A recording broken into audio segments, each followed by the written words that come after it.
some runs, because it's going to come down to both of these offenses in this series down here in Auburn. Take a look at the Georgia lineup with Goodwin in the cleanup spot. Tyler Ellison at the top of the lineup. Dallas Goodnight, very speedy, as we've known for years. Lindy Ray Davis in the 3 spot. And you see the rest of the lineup, including Sarah Gordon, who hit that walk-off home run for Georgia when they beat Auburn in the SEC tournament last year.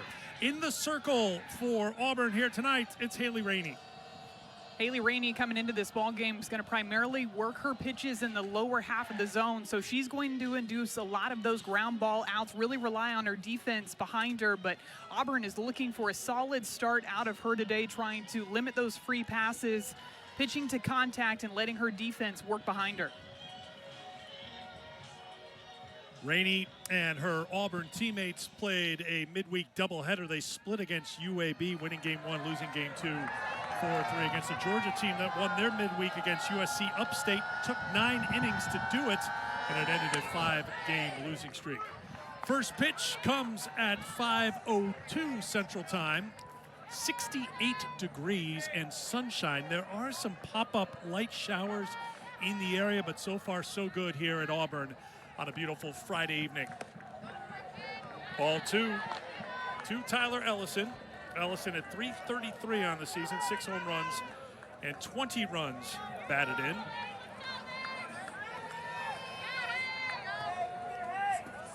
Rainey brings the 2-0. There's a strike. When we talk about some of the new faces that you're going to see for both of these programs, Tyler Ellison has been around the program for a few years at Georgia, but has seen much more playing time this season in her junior year. And with more opportunities, you've seen her numbers grow as well. Has a ton of confidence when she steps up to the plate, and Coach Tony Baldwin moving her up into that leadoff spot of the order. Soft liner off the glove of the third baseman. Wallers, the throw across the diamond is not in time, and Ellison is aboard to get things started. Auburn had 6 errors in the doubleheader on Wednesday. This one looks like it maybe spins to Anna Wohlers right on that hop that got closest to her. She's just not able to keep that one in front of her, and the clean defense is going to be a key really for both teams throughout this series. It is scored an error. That is the 49th error of the season for Auburn defensively, their third most. And we talked with Kate and Chris Malvo. The margins are so thin for this Auburn team this year. They don't have a potent lineup. They've been piecing the pitching together. They're getting enough hitting, enough pitching, and the fielding's been up and down. They need all 3 errors to really be strong if they're going to make a late season run here to try to get towards the middle of the standings. And I think when you look at both of these teams too, it seems like very quickly one mistake snowballs into a bunch of runs for the opposing team. And that goes back to that margin of error that you're talking about, Eric. Being able to bounce back and immediately get that first down after one of those mistakes is made. Talking to the Malvos today and the Georgia head coach, Tony Baldwin, we were hearing very similar themes in the answers to the questions. Goodwin lays down a bunch. She's got fantastic speed, and she's going to be safe at first. Ellison down the second. Goodwin aboard, first and second for Georgia here in the first. There have been times throughout this season where Dallas Goodnight has been in that leadoff spot, and Coach Tony Baldwin said they're just trying to mix and match this lineup, trying to figure out what's going to be the best combination for this team moving forward. And Goodnight throughout the season has actually been swinging away quite a bit more, but she has that speed threat, so she will drop a bunt if those corners are playing too far back. And now already early in the ball game, Georgia with a couple of runners on and nobody away. How about that reset by Auburn? The outfielders came into the circle as well for that meeting. The coaches stayed in the dugout. It was the 9 players on the field who had the meeting. And you can start to feel that momentum swirling in the direction of the Georgia dugout. So I guarantee that's why the entire team got together there to try to come together, try to limit those mistakes, because they know just how important each and every inning is in this 3-game series. Here's Lindy Ray Davis. Davis, the number 3 hitter, looking to sacrifice. That will give you an indication on these two teams trying to scratch out runs anyway, anyhow, at the moment. Looking for a little fundamental softball there, laying down the sacrifice bunt from Lindy Ray Davis. Has a lot of pop in her bat, had 7 home runs for the Georgia Bulldogs last season.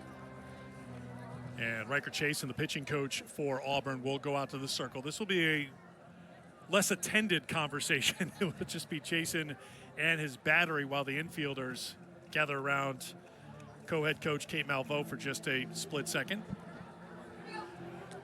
So you've got Rainey in the circle. She started game 1 of the doubleheader on Wednesday, went 6, gave up 4 hits, 1 run. It was unearned.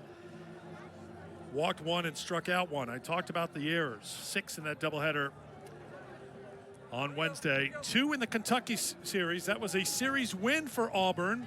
3 one-run games. They won game 1, 2-1, lost game 2, 4-3, won game 3, 2-1. They were down 1-0 and came back. They've done that a few times this year. 17 in all, where they've been down in a game to come back to win. See the left side of your field, too. Anna Wohlers pulled way off of that third base line with Nelia Peralta up the middle. They come inside on Davis. Tough pitch to bunt. Probably part of the conversation with the pitching coach coming in, running it on the hands. That is a very difficult ball to bunt.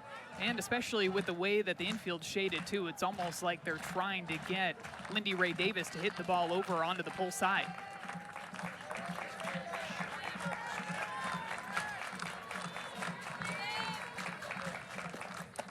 Swing and a miss. First base is occupied, so nowhere for Davis to go, even though the catcher, Brockman, dropped the third strike. 1 away as Rainey gets her 37th strikeout of the season.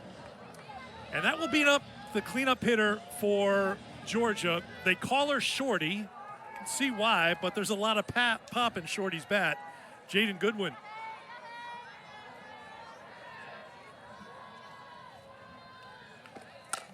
Goodwin, right side. They toss the first to get the force. The runners advance, but 2 outs. Big out there for Auburn. It's pretty amazing, too, what a difference just 2 pitches can make. What looked like was going to be a big inning in the top of the first inning for Georgia, a strikeout and then a quick 1 pitch out over to the right side. And now all of a sudden, Auburn is 1 out away from making it out of the top of the first without any runs coming across. Sarah Gordon at the plate, .333 on the season, 8 home runs, 37 runs batted in. And Rainey starts her with strike 1. Gordon in the Texas A&M doubleheader was 3 for 6 with a home run, 3 runs batted in. That was a sweep for the Aggies. Game 3 on Monday night was rained out. Off the plate for ball 1.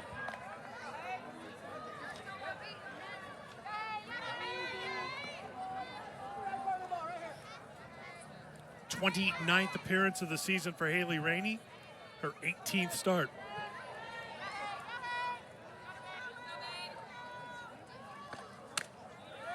Two and 1.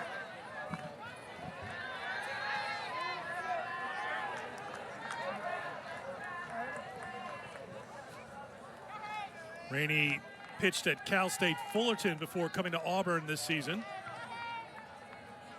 Big West pitcher of the year last year, 19 wins. Off speed, swung out a miss, 2-2, and Auburn 1 strike away from getting out of a first inning jam.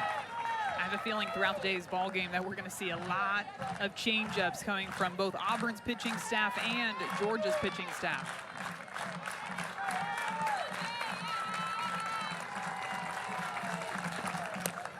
Slow roller, third baseman looks to make a play, and it's in time. Wohlers to Adams to retire the side. So the error not costly. Georgia doesn't score in the first. Auburn coming to the plate. Smith, Peralta, and Adams to get things going for the Tigers.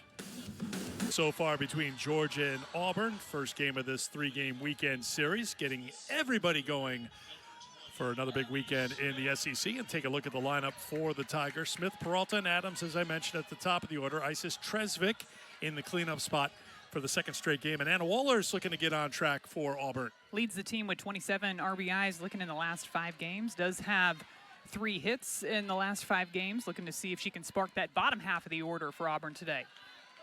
First pitch from Randy Roebling to Abby Smith. This is for ball 1. Smith, number 2 on the team and hitting at .360.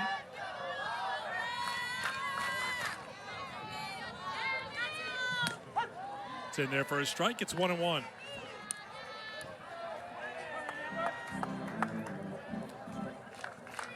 Abby Smith was hitting in the 9 spot first 2 games of the Kentucky series.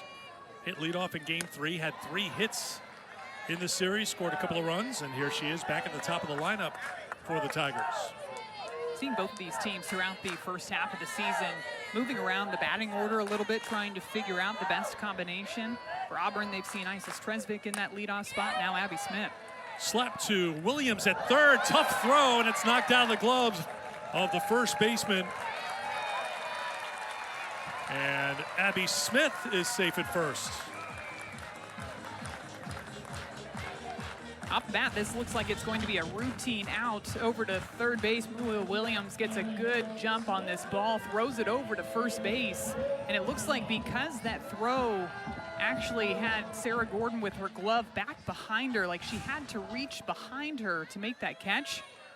It just pops out of her glove as Abby Smith is running down that first baseline.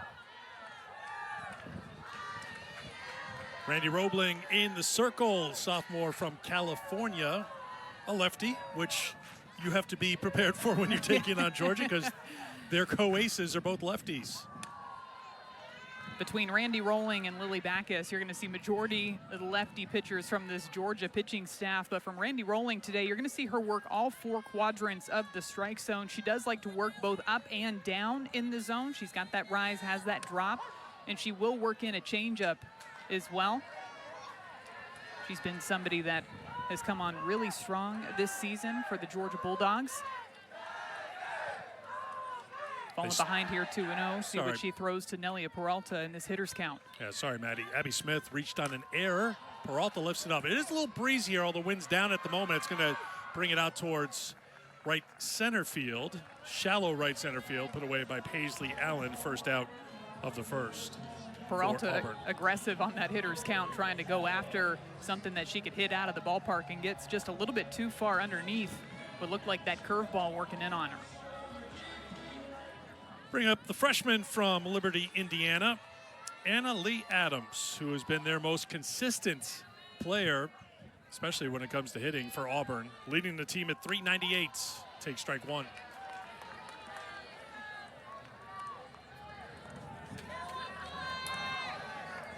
Referenced it at the top of the show. Adams, in her first 5 games for Auburn, was a pinch hitter, went 1 for 6.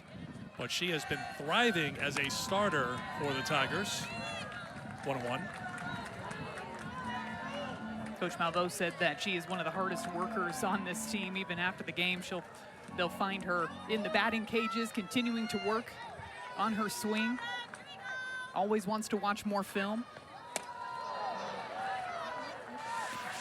1-2. You can see since the later part of February when she took over as a starter, hitting .410, driving in 20 runs, 20 over 23 total runs, and her OPS 1160. Pretty good. It's the consistency that stands out to me, and it's not an easy conference to be consistent in. As a freshman coming in here where there are no days off, that is a challenge to have those kind of numbers. And you're seeing opposing teams try to work the scouting report against her, but because she's been able to work all fields, that's where you're able to see some of that consistency as we get now in the middle of April.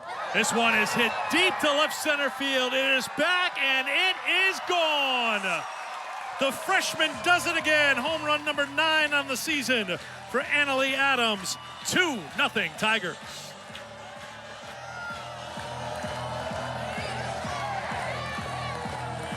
Already early in this ball game, you're seeing it's going to come down to which team is going to be able to capitalize on their opportunities, and it is the freshman yet again for Auburn coming through for the Tigers. This pitch is a curveball working inside, and Anna Lee Adams gets her hands out in front of her, makes contact out in front, and gets that carry out there to center field. The freshman continuing to do big things for the Auburn Tigers. In Lexington, she homered in game 1 of that series. That was an Auburn win, their first SEC win. And she starts the scoring with the 2-run home run.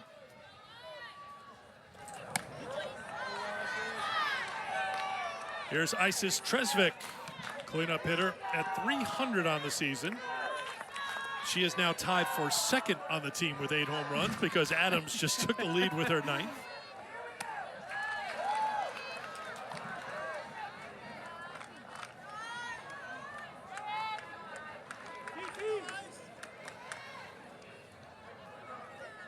Tresvik slumping a little bit, one for 8 in the Kentucky series, struck out 5 times. Maybe being back at home can get the senior from North Carolina back on track. 3-year starter for this Auburn program. 3-0. It's a 4-pitch walk to Tresvik. This inning in the bottom of the first is an example of innings starting to snowball out of control that we were talking about back in the top of the first inning, how one error leads to the home run and then the 4-pitch walk immediately after that. And that's why pitching coach for Georgia, Chelsea Wilkinson's going to come out and have a quick conversation with her battery because she can feel that turning in the wrong direction for her pitcher as well, trying to get things back on track here. And just at the same time, you're feeling the Auburn energy continue to rise early in this ball game. Yeah, so there's a woman with a sombrero and a mini megaphone getting this entire crowd going. There she is. Well done, our friends. Bringing all the energy to the crowd. Everybody's in sync, too. They've done that a time or two, huh? Here's KK McCrary. That's in there for a strike. Grad student plays left field. .210 on the season with 5 home runs. 24 runs batted in. 1-1. KK, like Tresvik, 3-year starter for this Auburn team. Numbers down from last year, hit .307 a season ago.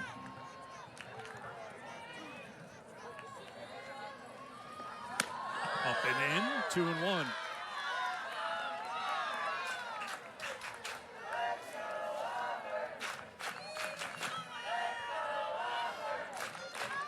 Tresvik is the #1 base stealing threat for this Auburn team, 15 of 18 on the season.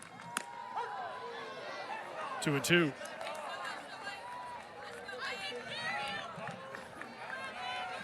Auburn offensively hitting .266 as a team. That's 14th. That's in overall numbers. When you look at their SEC numbers, they're hitting .218. McCrary lays off, and it's 3-2.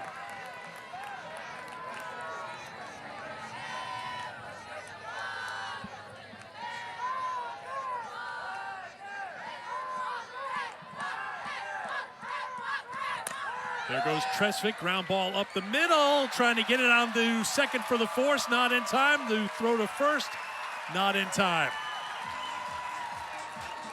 One of those moments where awareness is so important because on a 3-2 count with 2 outs, the runner's going to be in motion, so you just don't have the time that you normally have to get the force. And I think Emily Digby, because she dove up the middle and she's on the ground, she's thinking right there that her only option is to try to flip the ball over to second base, because it would have been really close had she taken the time to get up and throw from her feet over to first base. I still think KK McCrary might have been able to beat out that throw.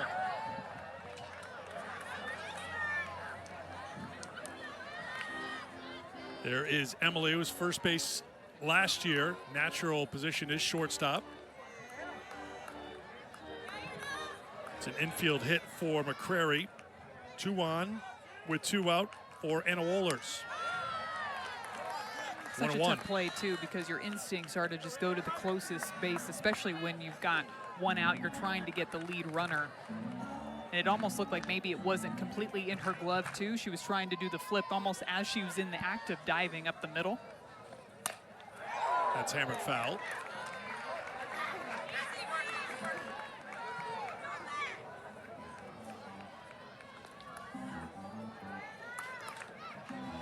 Wohlers is 0 for 8 in that Kentucky series. Another one trying to get back on track, trying to turn the average back the other way. Does have good pop, 8 home runs on the season. Down in the count, 1-2.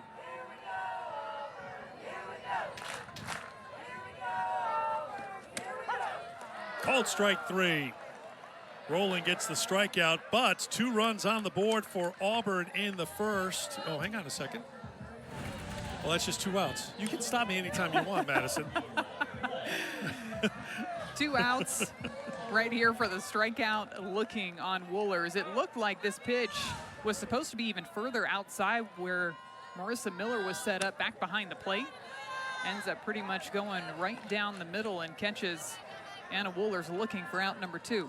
You have to stop being so kind and gentle with me. Like when I said Tresvik was going with 2 outs, you could have stopped me there, but you're like, you know what? It's just Eric making mistakes again. I'm going to let him go. But gosh, I buried myself in it again. You got to help me. You got to help me help myself here. We're helping each other up here. Then I look down at my score sheet. Yeah, because I confused you. It's 2 outs now. It is 2 outs. We're all on the same page. It's a 2-1 count.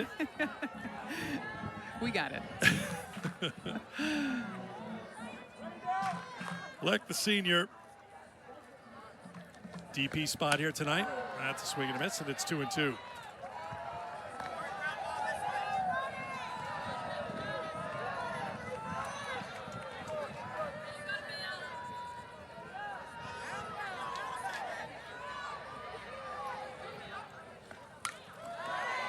Got a piece to stay with it. Smith reached on an error to get things going here in the first. Peralta popped up, and Annalie Adams hit a 2-run shot to deep left center field to give Auburn a 2-0 lead here in the first.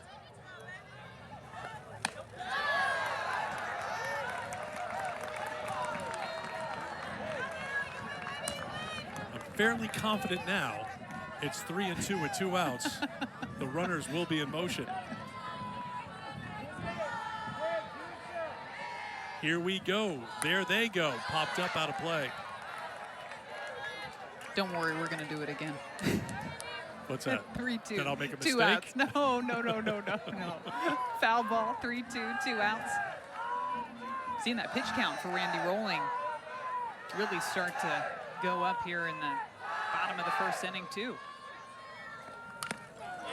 Foul tip in the dirt. Looked like maybe that one got a piece of Marissa Miller back behind the plate, too. She looks to be all right.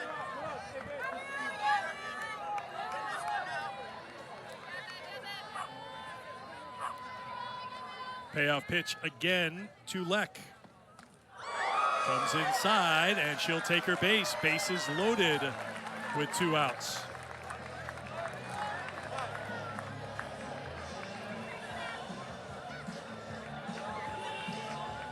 Randy Rolling trying to work this rise ball in on the hands of Amelia Leck. Got her to a full count, and that pitch just got a bit too far away from her. Athletic trainer for Auburn, Olivia Kim, just wants to check, and I think that's the universal signal for everything's fine with Leck at first.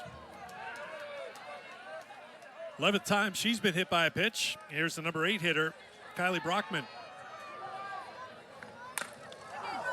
Fouled at the plate for strike 1.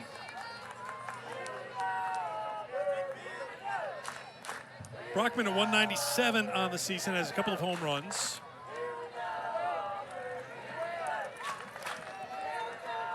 Two for 4 at the plate with the bases loaded this season. The 0-1. 0-2.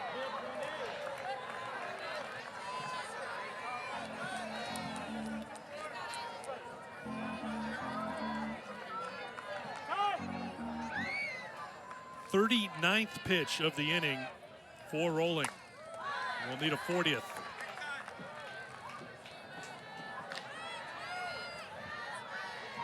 That's a lot of work in the first inning of a 3-game series where you're counting on her throwing more than 1 game here this weekend. You beat me to it. I was thinking, too, that you've got 2 more games after this one to play this weekend. And the more looks and the more pitches that a pitcher throws in game 1, that's more opportunities that the opposing lineup has a chance to have at bats off of her. The more looks that you have off of her, typically you think that it starts to favor the hitter.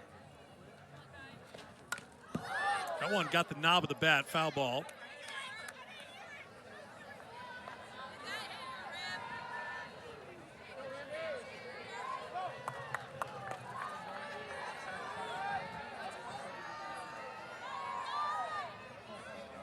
Another 1-2. 2-2. Brockman known as a hard worker, kind of a grinder for this team. Sophomore from Kansas City, played at Arkansas last year. Had a couple of hits in the Kentucky series, looking for a hit here.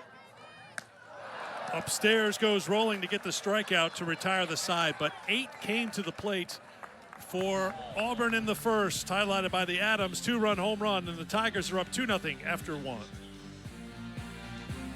And out in right field, had to turn around, go back to the fence.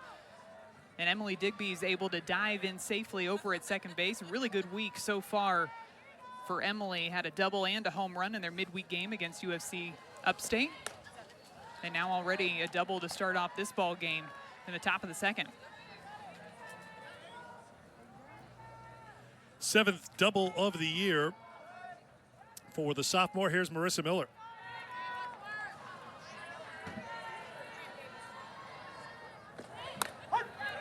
One. I've been told that there's a chance that there is another WWE themed moment to come in our broadcast here tonight. Just it does teaser. not involve just a you teaser. standing on top of the dugout and doing a Superfly Snuka dive. There's a line shot at the center fielder, played well by Smith. Back to the bag goes Digby, one away. Some pretty quick adjustments that you're seeing from this Georgia offense too. Now back-to-back hits that have been hit hard out to the outfield. Seems like the game plan is to try to see if you can get Haley Rainey to get that drop ball a little bit further up in the zone to drive it out to the outfield. Here's Mua Williams, number 8 hitter. This is for ball 1. Williams, the freshman from Hawaii, had a couple of home runs in the South Carolina series earlier this year. 2 of her 3 homers in her first season with Georgia. All speed in there for a strike. It's 1-1.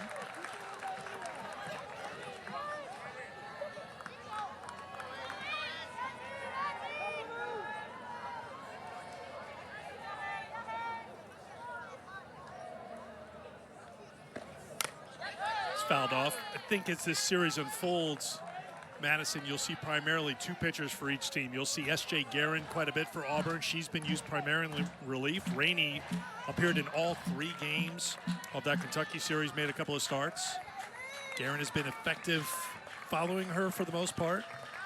And we talked about Georgia going with Backus and Rolling as their 1-2 punch in the circle. A couple of lefties.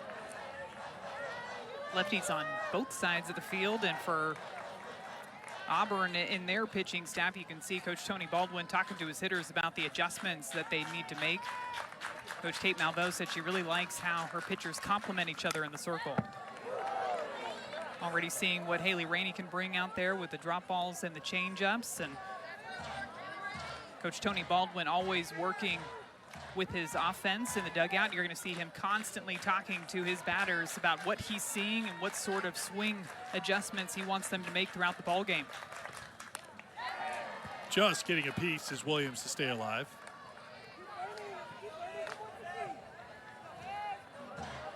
So many similarities for these 2 programs. You mentioned it before. Georgia, they started the season 14-0. Auburn started the season 11-0. Great starts for both programs. That's really going to help them when it comes to NCAA tournament selections as well, even though their conference records haven't been great. Great pitch there by Rainey to get the strikeout, 2 down. These are 2 NCAA tournament teams because the SEC is so tough, and they got off to such great starts in non-conference. Haley Rainey coming back with this drop ball, just locating it right at the bottom part of the zone. That's the spot where she needs to keep that drop ball, working it on both sides of the plate. But that's the type of pitch, because it's right at the knees, really difficult to get your barrel underneath a pitch like that. Number 9 hitter, freshman Paisley Allen takes ball 1. Allen at .250 on the season.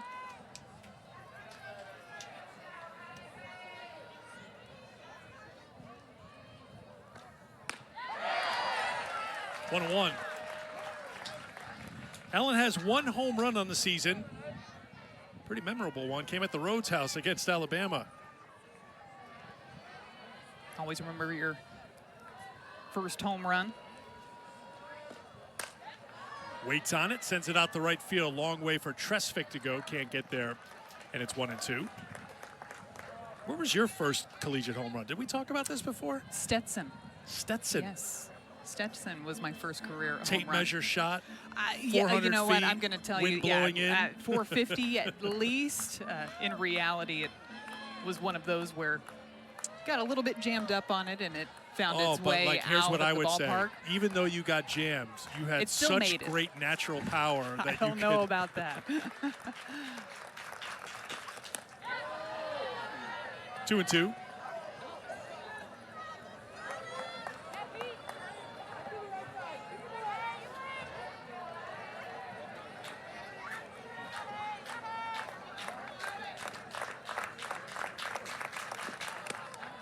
Count goes full. First time that Haley Rainey has gone to a 3-ball count. Deep breath, brief shutting of the eyes. Gets the pitch and now brings it. Good job by Allen just to get a piece.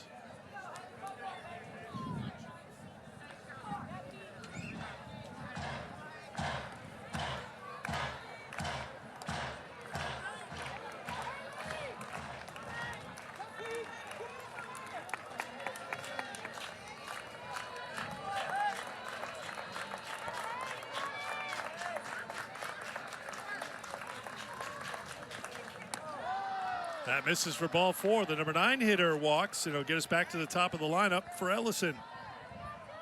Early in the ball game, still seeing a heavy dose of changeups from Haley Rainey, and that's something really that Georgia has seen all season long. They're a team that just sees a lot of changeups offensively coming into the ball game. Their offense sees roughly 18% changeups when they're up to the plate, and for comparison, Auburn's offense sees roughly 11% changeups. So that seems to be the game plan again, as pitching coach Riker Chasen's coming out to have another conversation with his battery, trying to utilize that off-speed pitch. First part of this meeting was called by Tony Baldwin. He called time to bring his hitter up over to him, Tyler Ellison, and the base runners came over to have a chat too, and so then Chasen took advantage to go out to the circle as well. So this was started by Baldwin knowing, like, look, every opportunity you have to try to cash in on because it's been such a struggle to score runs. Well, and it feels like in the first inning there were missed opportunities for both teams. Auburn ended up coming away with a couple of runs in the first, but they still left the bases loaded. And for Georgia, they left those 2 runners on after having runners at first and second with nobody away. We're not able to push a run across. Good start by Rainey for strike 1 to Ellison, who reached on an error in the first.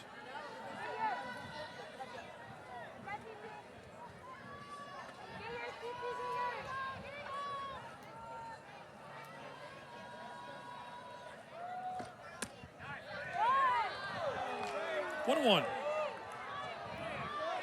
Took the drop ball in, took a big swing at that first pitch changeup. You wonder if you continue to see as many changeups as you have. If you're the Georgia offense, do you go up there and hunt that changeup?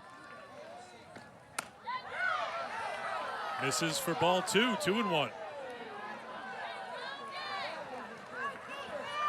Georgia has had opportunities, but they have not cashed in as much as they would like. Fewest 2-out RBI in the conference.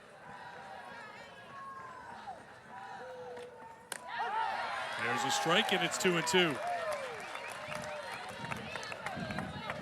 So far today, the Bulldogs 0 for 5 with runners in scoring position. Rainey trying to get out of a jam for the second inning in a row. First and second with 2 out. And the 2-2. Swung on, fly ball, center field. It's deep, it's carrying, it's at the wall. It is gone! 3-run home run, Tyler Ellison, and Georgia is in front.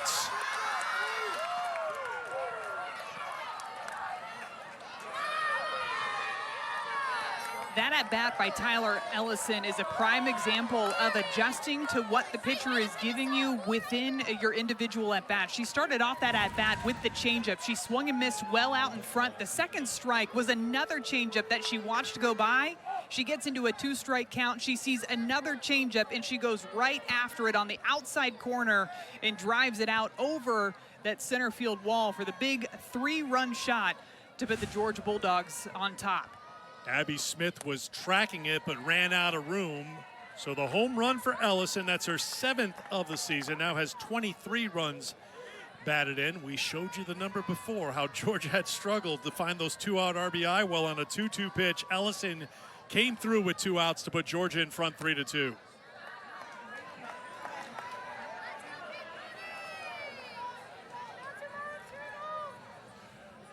Second inning has been an issue for the Tigers this season. They are a strike away, 1 pitch away from getting out of the jam, but 3 more runs added to the opponent's total in the second inning this season. Goodnight fouls it off. It's 2-1. And it's interesting that it's the second inning too, and maybe it's just the quick adjustments that you're seeing from the opponents against the Auburn pitching staff, and we've seen that already started off this inning with that double by Emily Digby out to right field. Seemed like an immediate swing adjustment for Georgia. A couple of hard hit balls right off of the bat. And then that big home run blast by Ellison.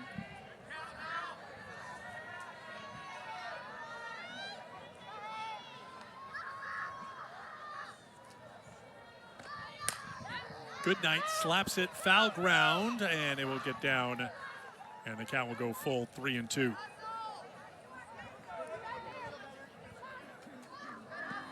Goodnight reached on a bunt single in the first.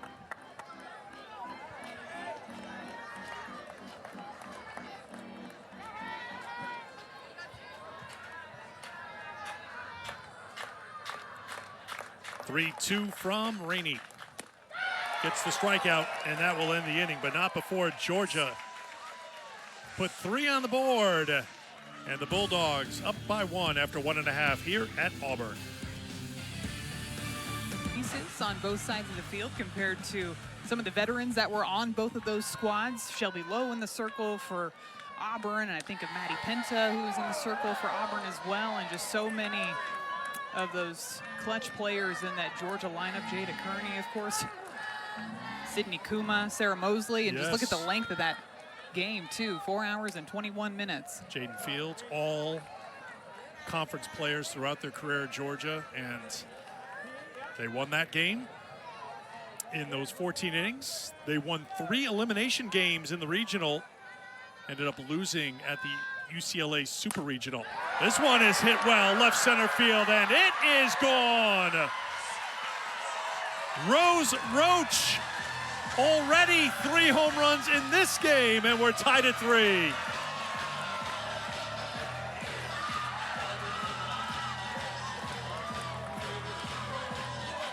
It's only the bottom of the second inning, Eric, but I'm getting the feeling that home runs are going to continue to be a theme for both of these teams. The first hit for Rose Roach in her last 17 at-bats, and it's a big one. She knew it right off of the bat that she got every bit of that softball, and she is fired up rounding the bases because she knows just with one swing of the bat, she's tied up this ball game.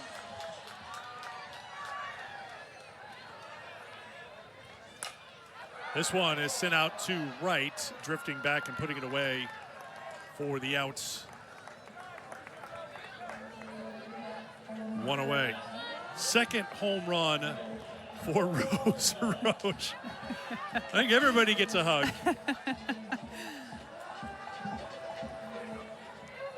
You had mentioned came in on an 0 for 16 slide, and I think when you would know better than I, you're scuffling, you're looking for anything, something just to crawl through the infield, maybe a bunt, maybe a bloop, but you step up there and you go down. I mean, there was no doubt about that one off the bat of Roach. She was just like, I am going to snap this streak in a memorable way.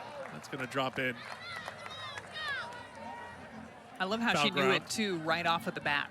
And sometimes when you're in one of those streaks where you're just not able to find those hits, you're right, Eric, it just takes that bloop or just that one swing. But when you're able to get every bit of a pitch and to have it feel like it doesn't even feel like anything coming off of your bat because you hit it that well. This one is not hit as well, but the ball's carrying pretty well here tonight, almost to the warning track as Goodnight has it. There have been a couple of these balls that have been put in play where it looks off of the bat like it's going to end up in front of these outfielders, but it seems to just continue to carry out towards the field, especially in center field and right field. That one even carried a bit further than I thought it was going to off the bat. I just want to go back a play because that was not Tyler Ellison making the catch in right field. That's Emma Castori now playing right field for Georgia.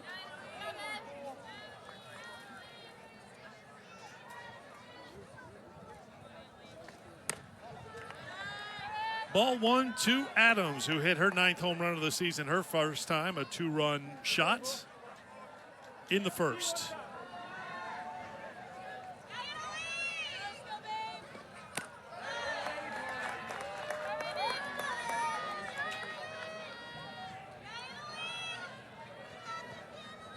One thing in my notes about Randy Rolling, and correct me if I'm wrong, she's primarily a ground ball pitcher, and we've seen quite a few fly balls here today off the bats of these Auburn batters. And a lot of it has to do with that drop ball that she'll work down in the zone. You just saw her throw it on that 2-0 count, went in there for ball number 3, just hasn't been able to locate that low part of the zone consistently.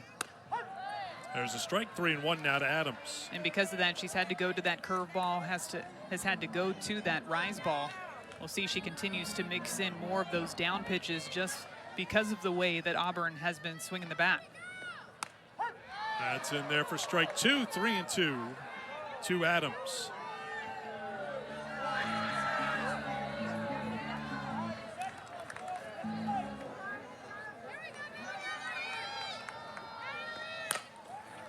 Ground ball deep in the hole. Gonna be a tough play for Digby. She'll just eat it. Base hit for Adams, her second hit of the ball game. I think Annalie Adams might have heard you talking about all the fly balls that we've seen. So there's the ground ball right in the 5-6 hole. Emily Digby doing whatever she can to try to make a play on this one, even jumping to throw, looking like she was gonna jump to throw across her body, across the infield. Decides to hang on to that one. Sometimes there's just not much you can do when the ground ball is hitting the right spot. Strike 1 to Isis Tresvik, who walked her first time. We're in the bottom half of the second inning, Maddie. Already 57 pitches thrown by Rolling. She's given up 4 hits. Walked a batter, hit a batter. She walked Isis Tresvik on 4 pitches back in that first inning. Tresvik lays off, checked her swing. Mark Brown down at first. Marty Abazizian behind the plate. Dave Reinecker, umpire at third, who's now back behind second. This one is hit well to right. It is carrying, it's at the wall, it is gone! Tresvik goes deep for a 9th time this season. The ball is jumping here in Auburn. 5-3. As a batter, when you know the ball's flying too, you're doing whatever you can to try to get barrel underneath the pitch to get that backspin so that you can use some of that carry to your advantage. And Isis Tresvik gets a really good piece of this pitch. It's a curveball that's working in on the barrel of Tresvik, but she keeps her hands inside, even opens up that front side with the front foot to be able to get that extension and drive it with authority over to the right side. What a big swing by Isis Tresvik for her 9th home run so far this season. And you look at her total number of home runs last year, just 4 home runs for Tresvik last year, and has that total all the way up to 9 in the middle of April. 32 in her career. Second home run this inning, and here is McCrary.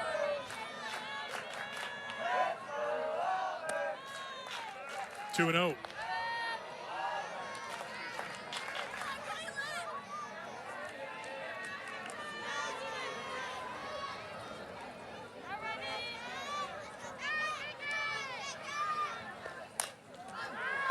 Popped up. This will head out of play.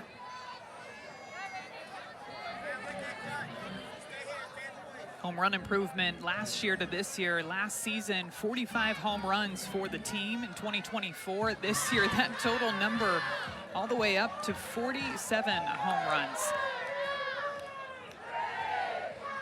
We got to spend a lot of time with Coach Chris Malveaux earlier today, just talking some of the swing mechanics, and you see some of the mechanical changes that he's made with players that have been around this program for a long time, one of those being Isis Tresvik, and you've seen the power numbers increase for this entire Auburn offense because of that.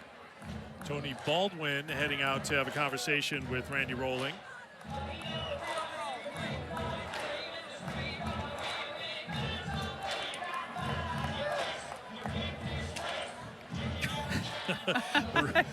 Rose Roach, she's got a good story to tell. Home run leading off the second inning. That's grounded foul. 2-2 now the count to McCrary.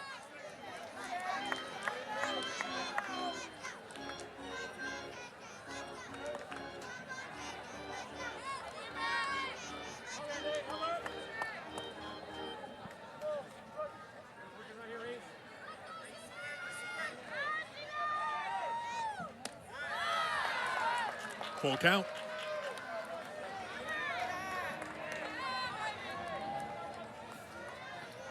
Two runs in the first for Auburn. 3 runs here in the second for a team in SEC play that has scored 44 runs. I think you can add to the total right here. Another one. McCrary goes deep.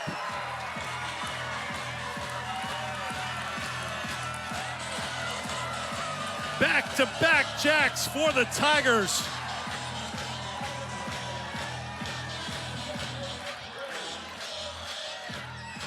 You can see the smiles all the way around for this Auburn offense. KK McCreary, who's been struggling just a little bit up at the plate, gets a pitch that she can handle and blasts it out of the park to center field. Back-to-back home runs for Auburn in this inning. 4 home runs so far in just the first 2 innings for Auburn alone. Pitching change here as Georgia will go to the bullpen. Can anybody keep these Auburn hitters in the park tonight? Home run from McCrary after the homer from Tresvik. Back in a moment. Georgia goes to the pen in the second inning, set to make her 3rd appearance in conference play. It's Destin Howard. Destin Howard's going to work the ball primarily in the bottom half of the zone, but she brings really good velocity. You're going to see her throw consistently in the upper 60s, which is going to be a very different adjustment for this Auburn offense after facing Randy Rolling throwing in the low 60s. Now you're going to have to deal with that velocity, that speed, with that fastball and that screwball that she likes to use on the arm side of the plate.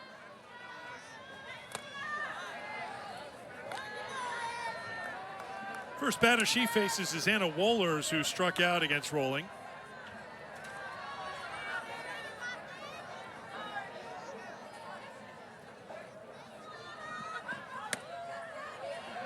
Two and 0.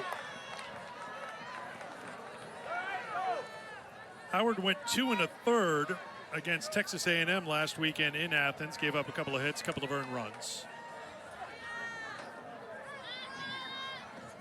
Her previous SEC appearance was against LSU when she pitched a 1/3 of an inning.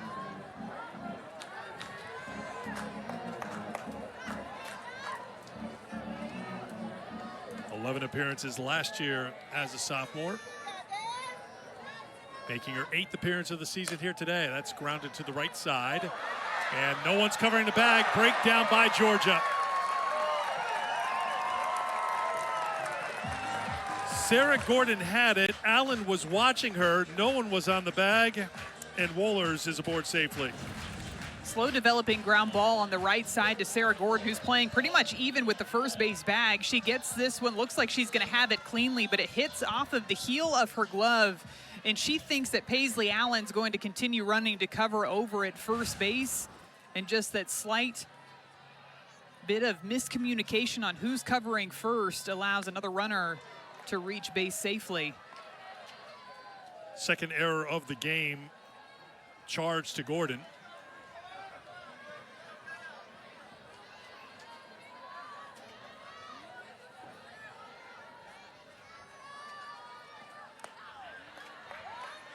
There's the ball to Leck, who was hit by a pitch in the first.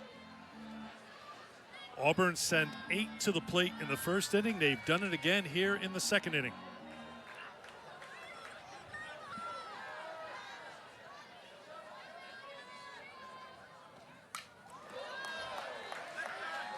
One and two.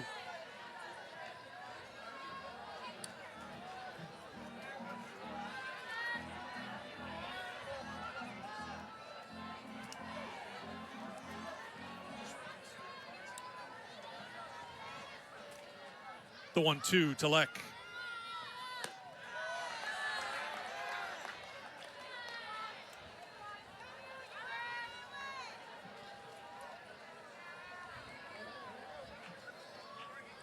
Rolling went 1 2/3, gave up 6 hits, 6 runs, 5 were earned, 1 walk, a couple of strikeouts.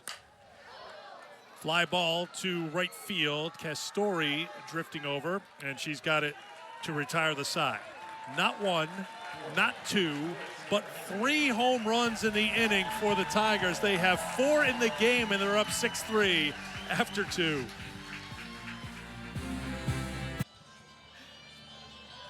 So, you know, I want to take you behind the curtain a little bit.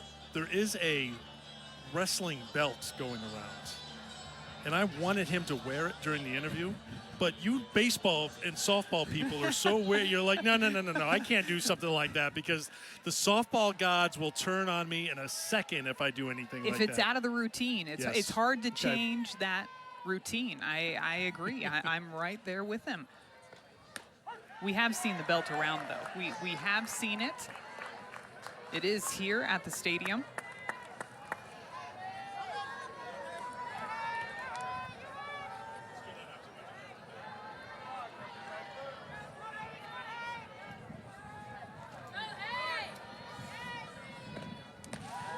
Lindy Ray Davis leading off for Georgia here in the top half of the third. Struck out her first time. So Georgia, after they fell behind 2-0, they got 3 runs in the second, only to see those 3 runs be matched by the Tigers. And then some. 3 home runs and another run scored, 4 runs in the inning. They say she checked her swing on the appeal.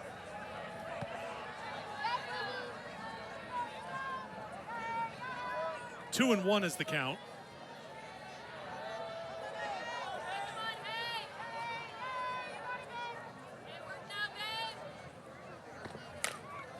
Two and 2.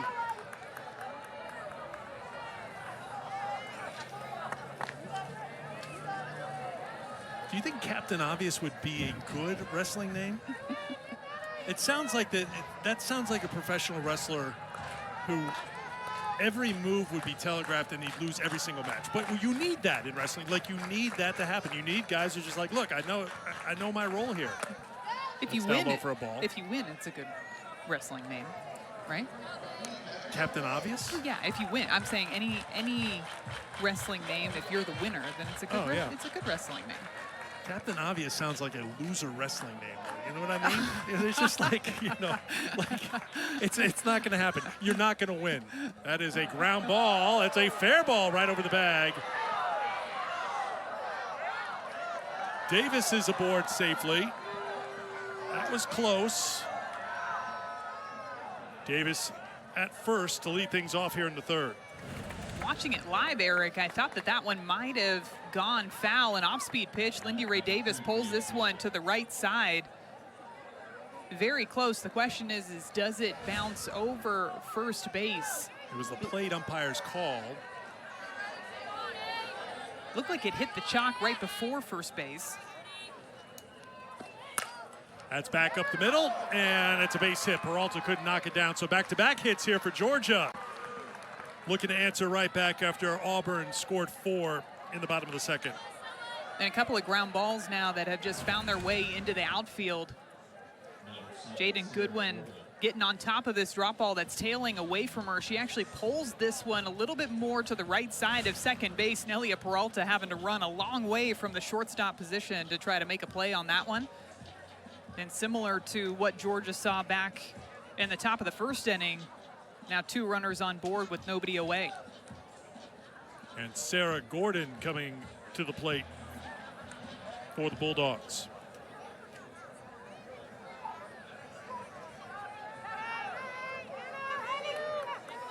Goodwin at first, Davis at second, and here is Gordon, who grounded to third her first time.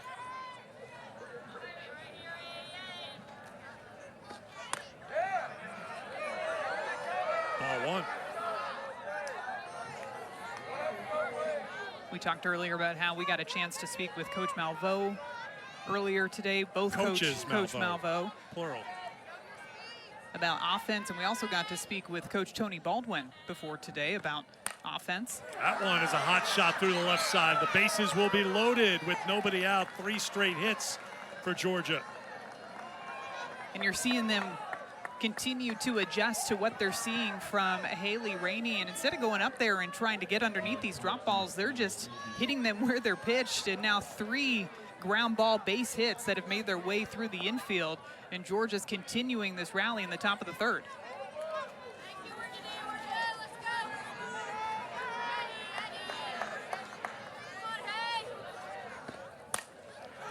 Another hard hit ball, that one foul.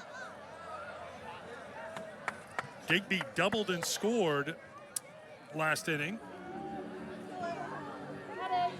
Emily, who had the game-winning RBI double on Wednesday to knock off USC Upstate in 9 innings.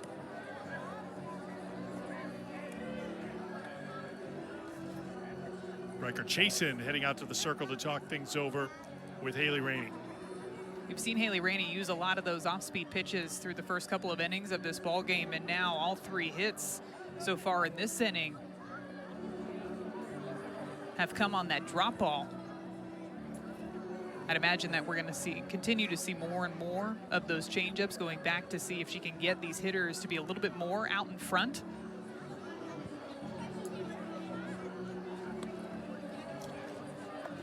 So a couple of long conversations going on right now. Gives me a chance to tell you about tomorrow's SEC Network softball showdowns. 3rd-ranked Texas A&M, 6th-ranked LSU. That's at 3 Eastern, 2 Central.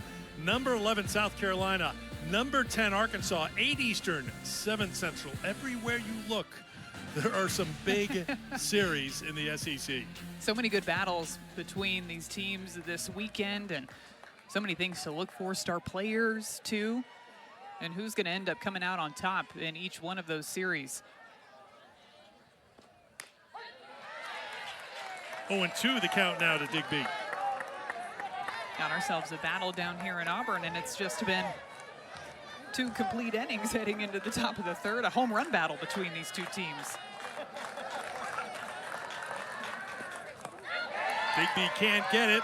Nowhere for her to go. No need to throw here for the catcher Brockman because first base occupied. So a strikeout there for Rainey. 1 away, and I'll bring up Marissa Miller. Good adjustment, too, working that drop ball even lower in the strike zone and burying that last one in the dirt and getting Digby to chase at a pitch outside of the strike zone.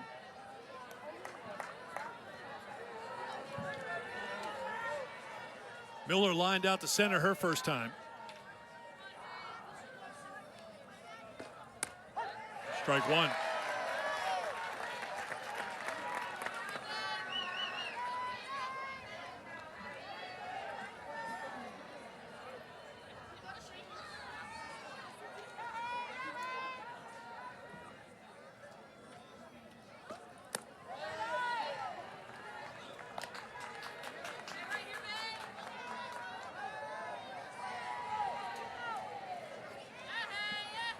Auburn's staff earned run average, 3.92 when you account for all games. That's last in the SEC. In SEC play, their staff ERA 6.75. So if you're the Tigers, you know you need to score some runs. Right now, you're hoping your pitching can work out of a jam. Bases loaded, nobody out. Rainey got the strikeout for the first out of the inning. Count now 1-2 to Miller. 2-2.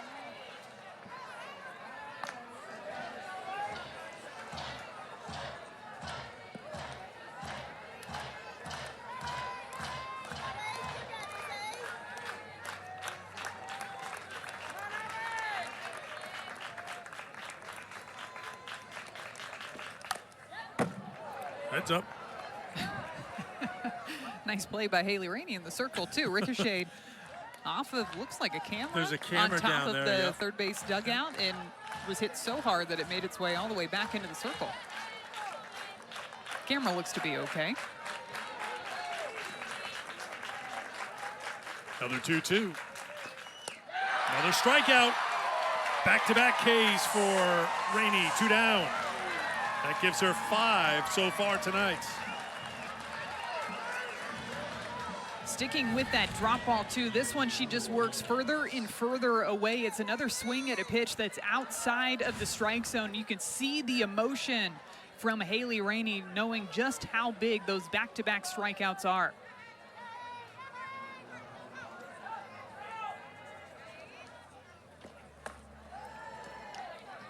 In the first inning, Ellison reached on an error. Goodnight reached on a bunt single, and then Rainey got Davis, Goodwin, and Gordon to end that threat.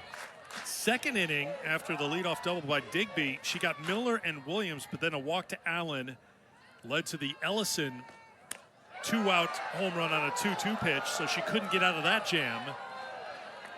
Loaded the bases with nobody out here in the third, but a strikeout of Digby, a strikeout by Miller, but now falling behind Williams, 2-0.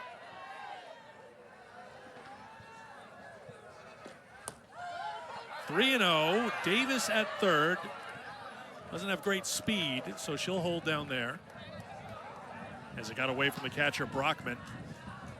But now the count 3-0 to Williams as Rainey has missed the zone now. And now you've got to bring one right down Main Street. And if you're Williams, I'd be keeping my bat on my shoulder here, knowing that all of the pressure is on Haley Rainey out there in the circle to throw a strike on this 3-0 count.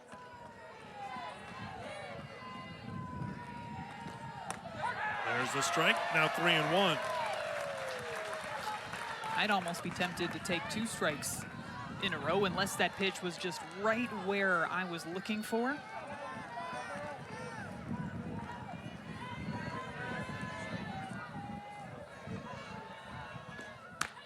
It's off the plate. That will walk in a run, and Georgia gets a run here in the third.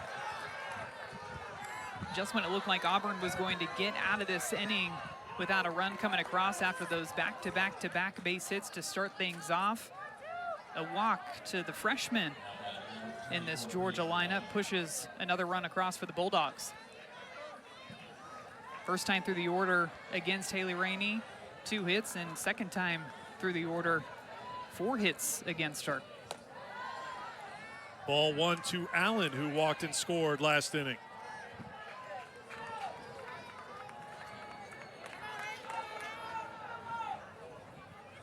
Rainey piling up the pitches, much like Rolling did for Georgia. 72 pitches thrown so far, and we're still in the third inning.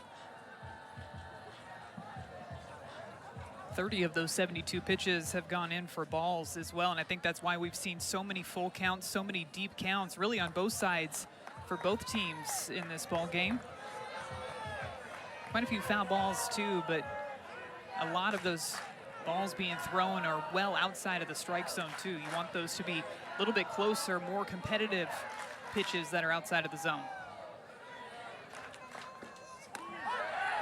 Off speed in there for a strike.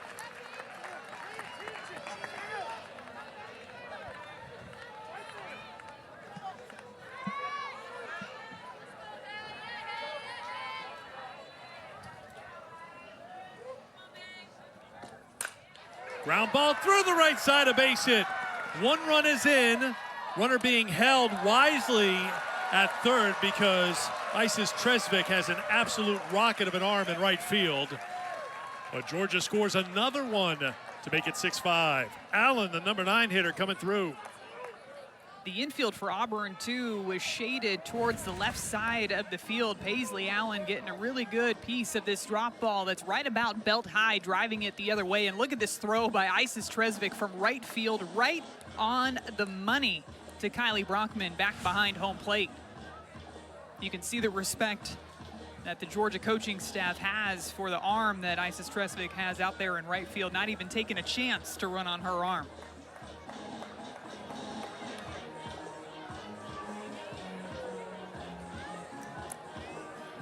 So is this it for Haley Rainey?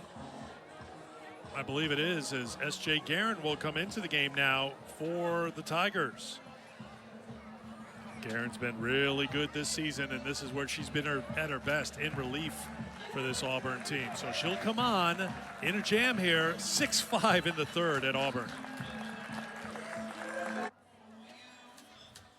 S.J. Guerin steps into the circle here in the third inning for the Auburn Tigers. You see her numbers on the season. She has been a workhorse for this Auburn team in relief primarily.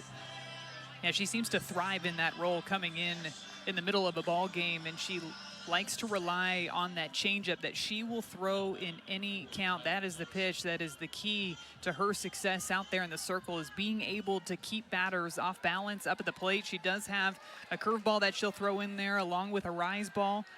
Throws in the low 60s, but it's that changeup that is a difference maker for S.J. Guerin. Ball one to Ellison. You see Rainey, who goes 2 2/3, 7 hits, 5 runs, all earned, and she is responsible for this bases loaded situation that Guerin inherits here in the third.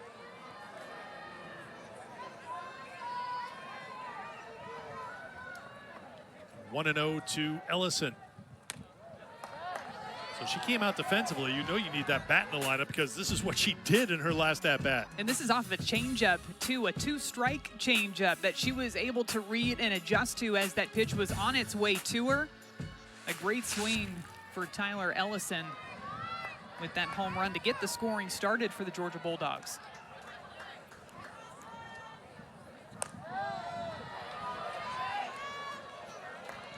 Three and 0 the count.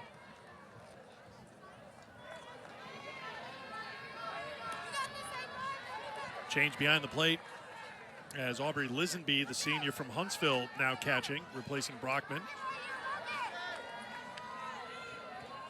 3-0 with the bases loaded. Guerin trying to find the zone, and she does, 3-1.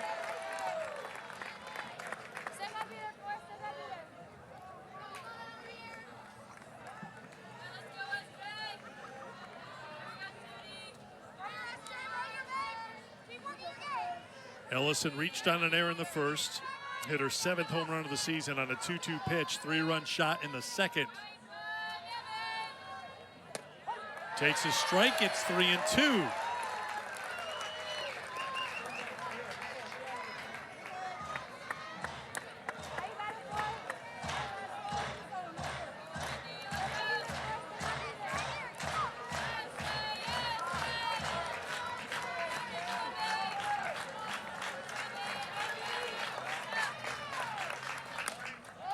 Ellison fights it off, and we'll do it again.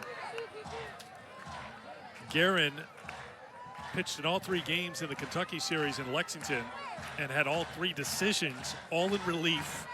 2-1, win 8 innings, gave up 6 hits, 2 runs.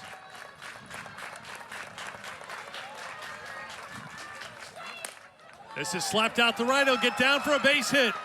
1 run is in. It's bobbled by Tresvik. A 2nd run scores, and Georgia answers back to go in front 7-6 here in the third. And it's all about capitalizing on the opportunities that you're given within the ball game. And with 2 outs, Tyler Ellison knows that she needs to continue to put on some runs for Georgia in this inning. Already her 5th RBI of the ball game for Tyler Ellison, and she drove that one well down the right field line.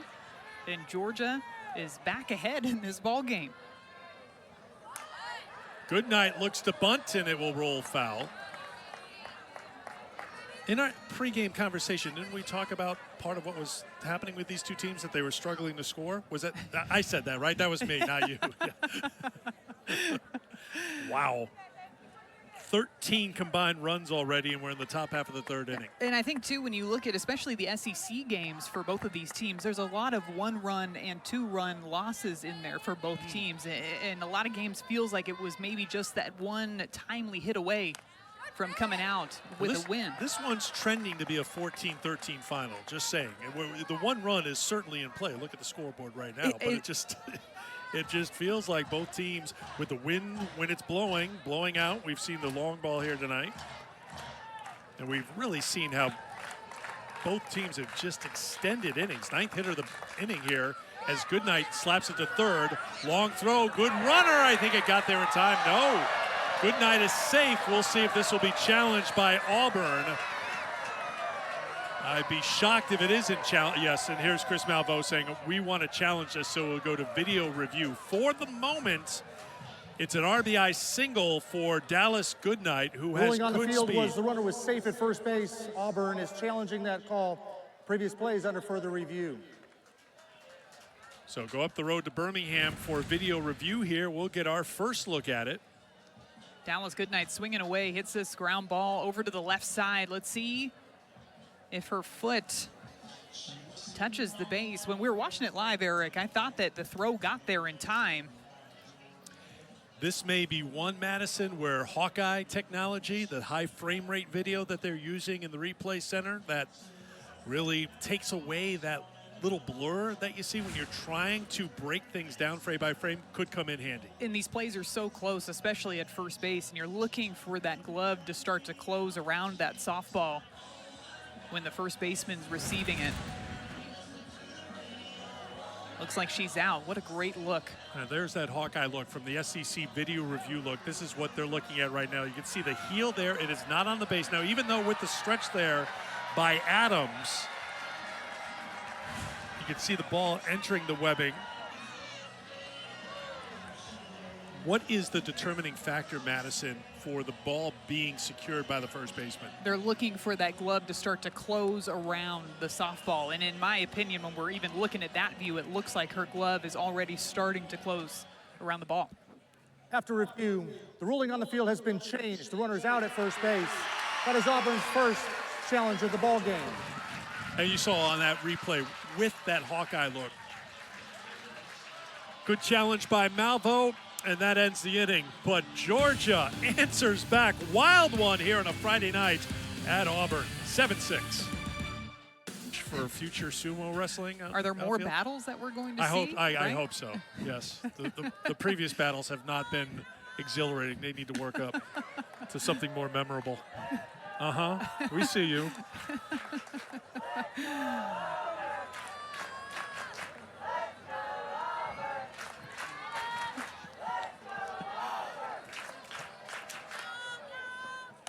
Bottom half of the third. Well,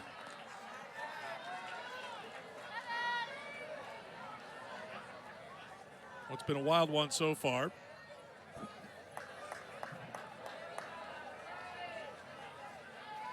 First plate appearance for Lisenby.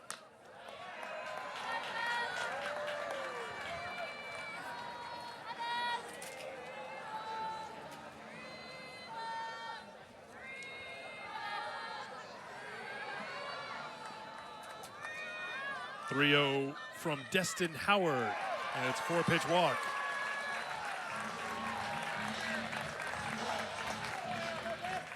Randy Rowling got the start for Georgia. Went an inning and 2/3 through 65 pitches.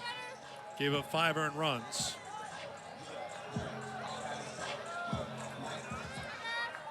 So Howard working with a 1-run lead at the moment. And here's Rose Roach. Homered her last time.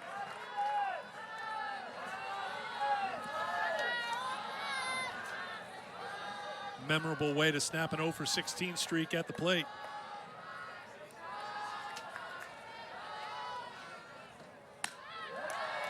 Two 2-0. Howard struggling a little bit to find the zone consistently. Looked like Marissa Miller turned around to call time. Coach Tony Baldwin going to come out and have a quick conversation with Howard out there in the circle as well. It's going to be a pitching change. 6 straight balls thrown by Howard. So now with the lead, Baldwin is going to go to the bullpen pretty quickly here. Third pitcher of the night ready to come in for the Bulldogs. We'll tell you about the new pitcher when we come back to Auburn.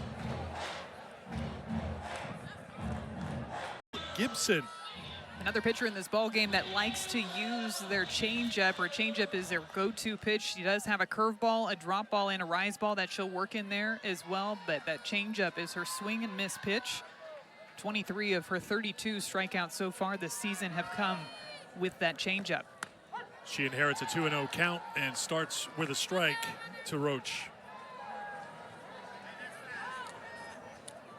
Gibson, the senior, threw 2 2/3 against Texas A&M last weekend. Gave up 3 hits, 3 earned runs. Roach, soft liner gloved by Allen, one away. Nice play by Paisley Allen over at second base. Rose Roach went after that first changeup that she saw in the at-bat and was just a little bit out in front. So Paisley Allen was able to make the play for out number 1.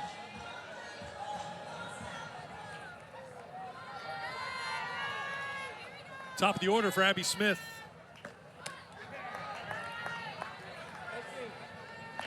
Smith reached on an error and scored in the first, flied out to right in the second.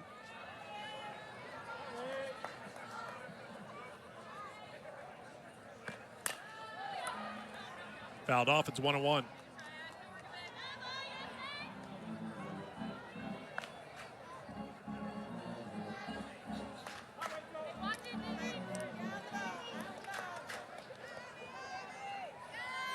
Auburn scored 2 in the first, 4 in the second. Batting here with a runaround in the third. With Lisenby at first. Bunted out in front of the plate. It's a good one. And beating it out is Smith. First and second with 1 down for Auburn here in the third. Abby Smith is somebody else who's really stepped up in this Auburn lineup throughout the season. Lays down a perfect bunt. She pulls it just slightly towards that first base side, and it forces Rachel Gibson to come out of the circle and be the one that has to try to make a play on her. And as a slapper and you lay that bunt down and you make the pitcher come out of the circle to make the play, odds are in your favor that you're going to be able to beat that one out to first base. Off the glove of the catcher, Miller. Pass ball. The runners will advance 60 feet, second and third with 1 out.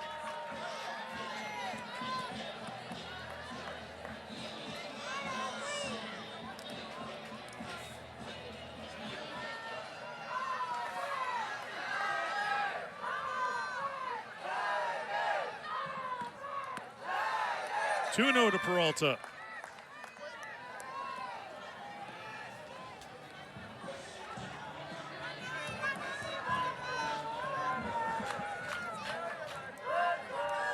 Popped out to second in the first, flied out to center in the second. 2-1.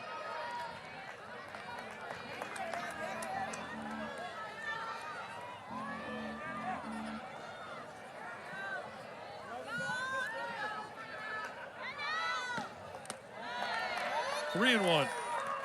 Good take by Peralta on that changeup down in the dirt. You've seen just how much her numbers have increased from last season to this season. Jumped up over 100 points in batting average from last year.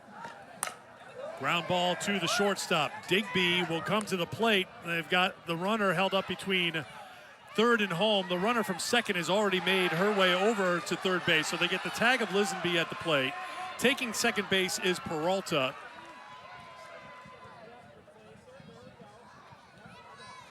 Georgia getting all their ducks in a row before the pitcher goes back to the circle. So Miller is back behind the plate. Making sure that the plate is covered too, yes, so that Abby Smith can't take we off had from third base. Confab at the plate there for a moment. It's an interesting decision by Aubrey Lisenby here to take off on that ground ball to shortstop, because she wasn't taking off immediately on contact. She read that one and then decided to take off at the last minute and then got indecisiveness. got hung up in the rundown. So Peralta takes second on the fielder's choice, and it'll be an intentional walk to Adams. Can't blame Georgia here because Adams is 2 for 2. Homered in the first, singled and scored in the second. And then you've got Isis Tresvik, who is sitting on deck, who hit a home run back in the second inning. Pick your poison moment here for Georgia. There's Tresvik.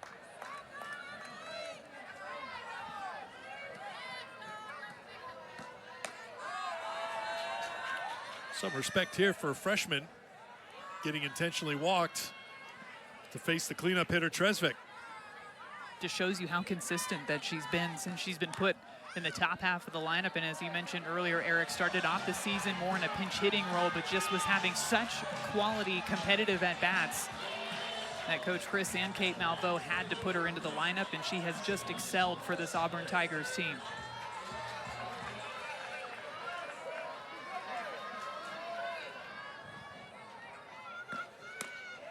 Ball 1 to Tresvik. Here's what she did her last at-bat. Back in the second inning, she took this pitch that's a curveball low and in on the hands, and she drives it the opposite direction, opens up that front side, and gets that power out to right field. Inside for a ball. It's now 2-0. Walked and was left stranded at third in the first. Hit that 2-run home run in the second.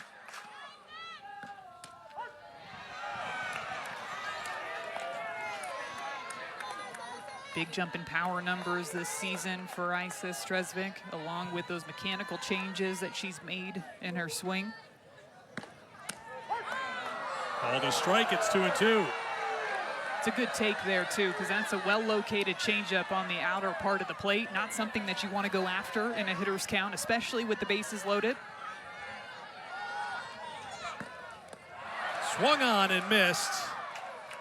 And getting out of the jam is Gibson. Great job by Rachel to leave him loaded. So Auburn, for the first time tonight, does not score. 7-6 Georgia after 3.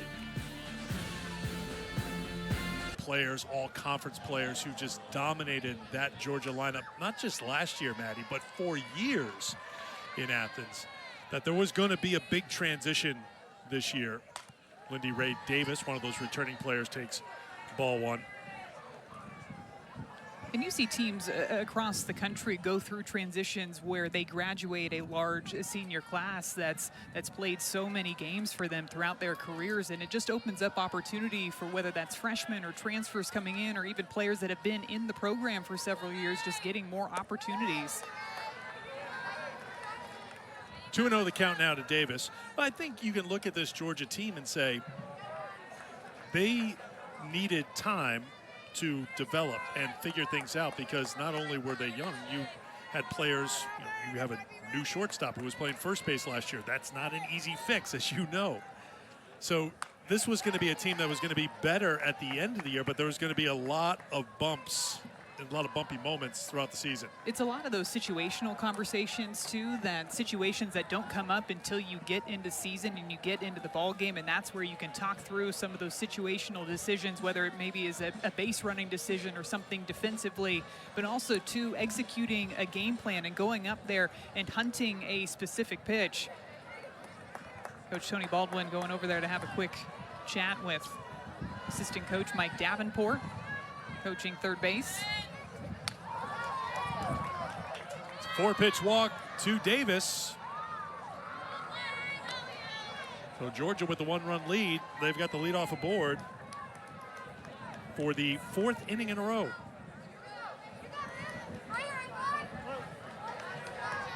And we'll have a pinch runner here for Georgia as Davis will check out of the game as Goodwin steps in.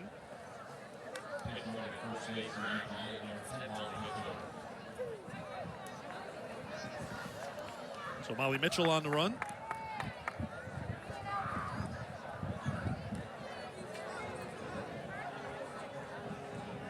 Breeze is picking up again a little bit, and it feels a little colder, and I see some dark gray clouds in the area. I'm not a meteorologist. I play one on TV sometimes. But sometimes that's not a good indication of what could be in the area. You know I like to use context clues, and I'm looking and seeing that flag out in center field is now swirling in a different direction than it was blowing at the beginning of the ball game. Okay. So you're an armchair weather person too. I like that. That's why we get along. Ball 1 to Goodwin. Goodwin grounded out to second in the first. Singleton scored in the third.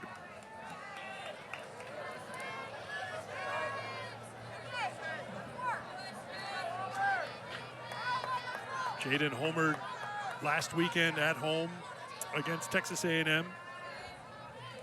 This is a line shot foul.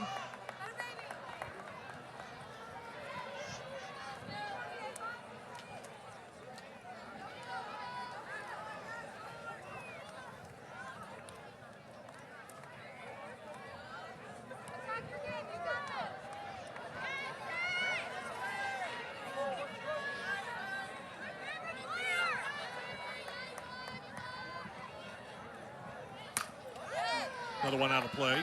And Goodwin's one of those experienced players, Maddie. Sorry, you think about Lindy Ray Davis, just walked. Grad student, Goodnight, a senior. That's it, the starting lineup for seniors and grad students. That's a huge change for what we've watched with this Georgia program last year. A mix of some newcomers and freshmen, sophomores, and some juniors seeing a lot more playing time.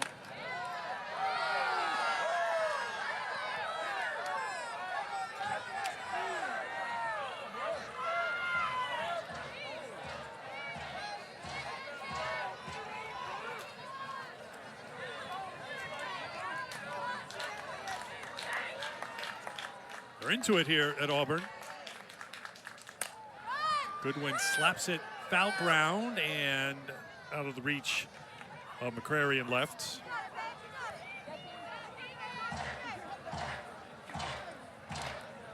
Georgia plating 4 in the third. They have the leadoff aboard here in the fourth. And another 2-2 to Goodwin. This one's blooped out behind second base, and a diving play made by Rose Roach for the out, one away. It looked like this fly ball was going to land out in center field, and Rose Roach comes from what looks like out of nowhere and makes a fantastic diving grab out in center field, reading it all the way, laying out, and comes up with a big-time grab. That wind too swirling around, you're going to see the defense for both teams continue to have that constant communication out on the field, in which direction that wind is blowing. Because we definitely saw the ball flying out of here earlier today. Now maybe things maybe not flying out as much towards the right side of the field. Yeah, it certainly feels like the wind shifted a bit and temperature dropped several degrees. Here's Sarah Gordon with one down here in the fourth. Gordon 1 for 2. Single and a run scored. For the moment, that ominous stuff dodging us.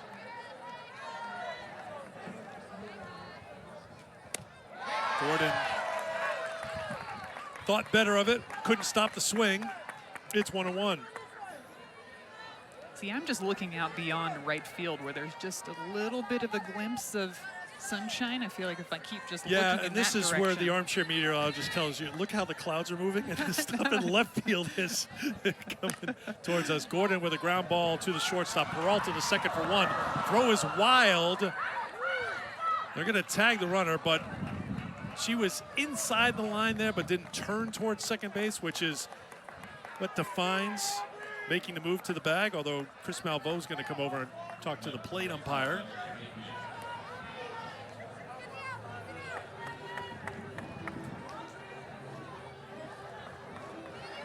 I think Abazishan is saying that's a call for Mark Brown, the first base umpire. I'm going to assume it's just about whether or not Gordon committed to making a turn there. I guarantee that's what that conversation is about. She comes through first base here. Does she take a step? Ooh, little jab. Maybe. Does that count? Is that enough? A little bit of a step. So Gordon at first with 2 down. And there's strike 1 to Digby.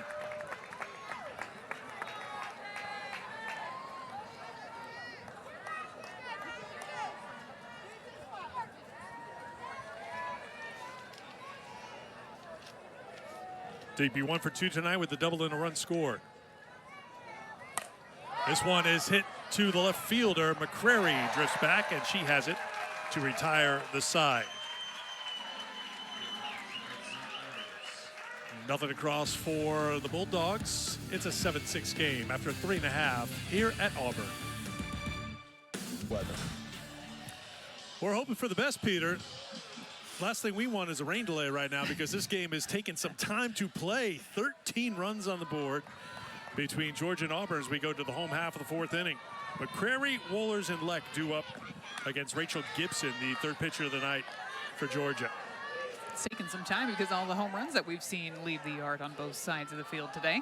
3 in the 2nd inning alone for Auburn. They've got 4 total. And McCrary has one of those home runs. Came in the 2nd inning, her 6th of the season.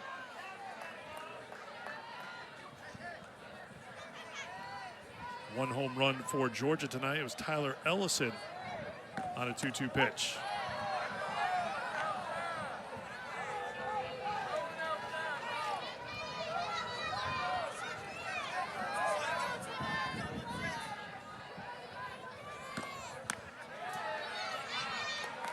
Three and one.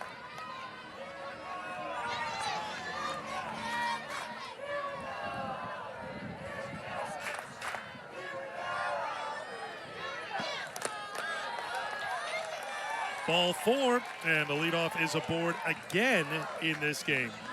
So we've seen it 4 times for Georgia. Smith reached on an error to start the 1st. Roach hit a home run to start the 2nd. Lisenby reached on a walk to start the 3rd, and now McCrary walks to start the 4th. Yeah, now, like you mentioned, that's twice that after Georgia scores, they go out there and give up the walk immediately after putting some runs up on the board.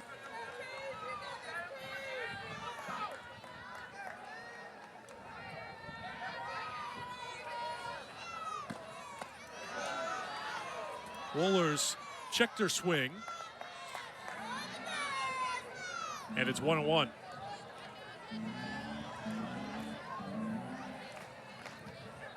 Good day for the leadoff batters for both teams. Grounded to first, stepping on the back. Gordon throws, they need to tag, and not getting the glove over there in time to McCrary is Digby. Good hard throw by Gordon. Esther White had played first base last inning. Gordon re-entered to hit. One away. Nice play by Sarah Gordon, too. It's a quick turn after getting that out over at first base, and Digby, knowing that she has to apply the tag, just wasn't able to get that tag down in time for the double play. Here's Leck with 1 down. Strike 1.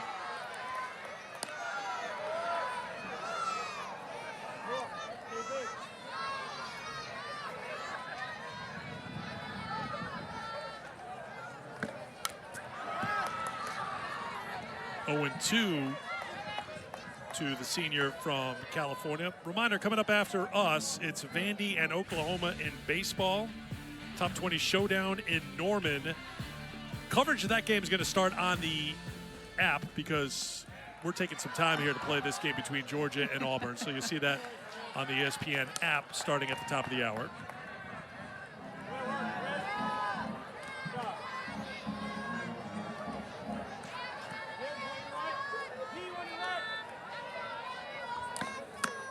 Swung on and missed. Strikeout for Gibson, 2 down.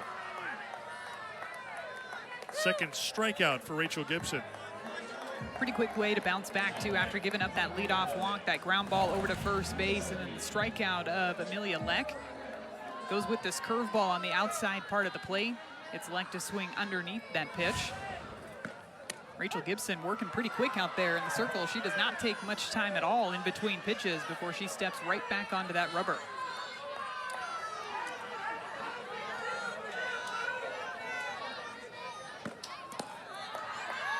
Pitch clock not necessary for Gibson, who's been the most effective pitcher of the night so far for Georgia. Roebling started, didn't get out of the 2nd inning. Howard relieved, and Gibson came on for Howard. Trying to get down to 3rd safely after it got away from the catcher. Miller is McCrary. Really good read by McCrary at second base, too, because this ball didn't get too far away from Miller back behind the plate, but she took off immediately as soon as she saw it get away from Miller and makes it easily over into third base. 2-1 the count to Lisenby. That's a hot shot foul.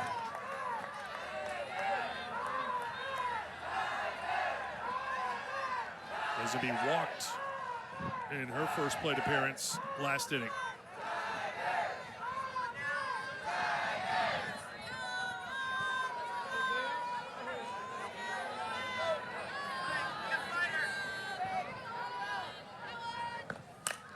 Ground ball right side, ain't rolled up on the glove of Allen, and the game is tied. Lisenby reaches, McCrary scores, it's 7-7. Just how important KK McCreary taking that extra 60 feet is. She's able to come around and score on this miscue at second base by Paisley Allen. Looks like she's able to get her feet in front of her, and that ball just rolls up onto the heel of her glove. Not able to make the play. An error over at second base, and it's another run across to tie up the ball game for Auburn. Another error for Georgia. That's their third of the game, Madison. They just committed one error in the doubleheader against Texas A&M, but it resulted in 5 unearned runs. Errors have just been so costly, and this looks to be another error, the fourth of the game, as Allen can't handle that ground ball, and Roach reaches with 2 down. When you look back at Georgia's last 10 games, they had 8 errors in those last 10 games heading into the series this weekend, and a couple of costly ones back-to-back. Paisley Allen just caught on her heels a little bit on that last hop, tries to pick it up and throw it over there in time. Tony Baldwin making his way out to the circle.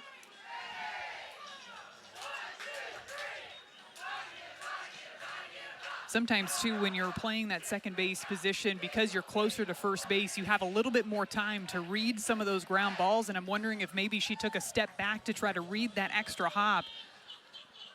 But when you give that softball opportunity to have that extra hop, sometimes it can just skip up on you, and that's what looked like happened now on back-to-back ground balls over to her. Just reading what happened in that circle there, just looking at the facial expressions. Everybody was together, but the message was to Allen from Tony Baldwin. You could see her reaction after back-to-back errors. He's trying to get his young player just to relax and just make a play, because you know what?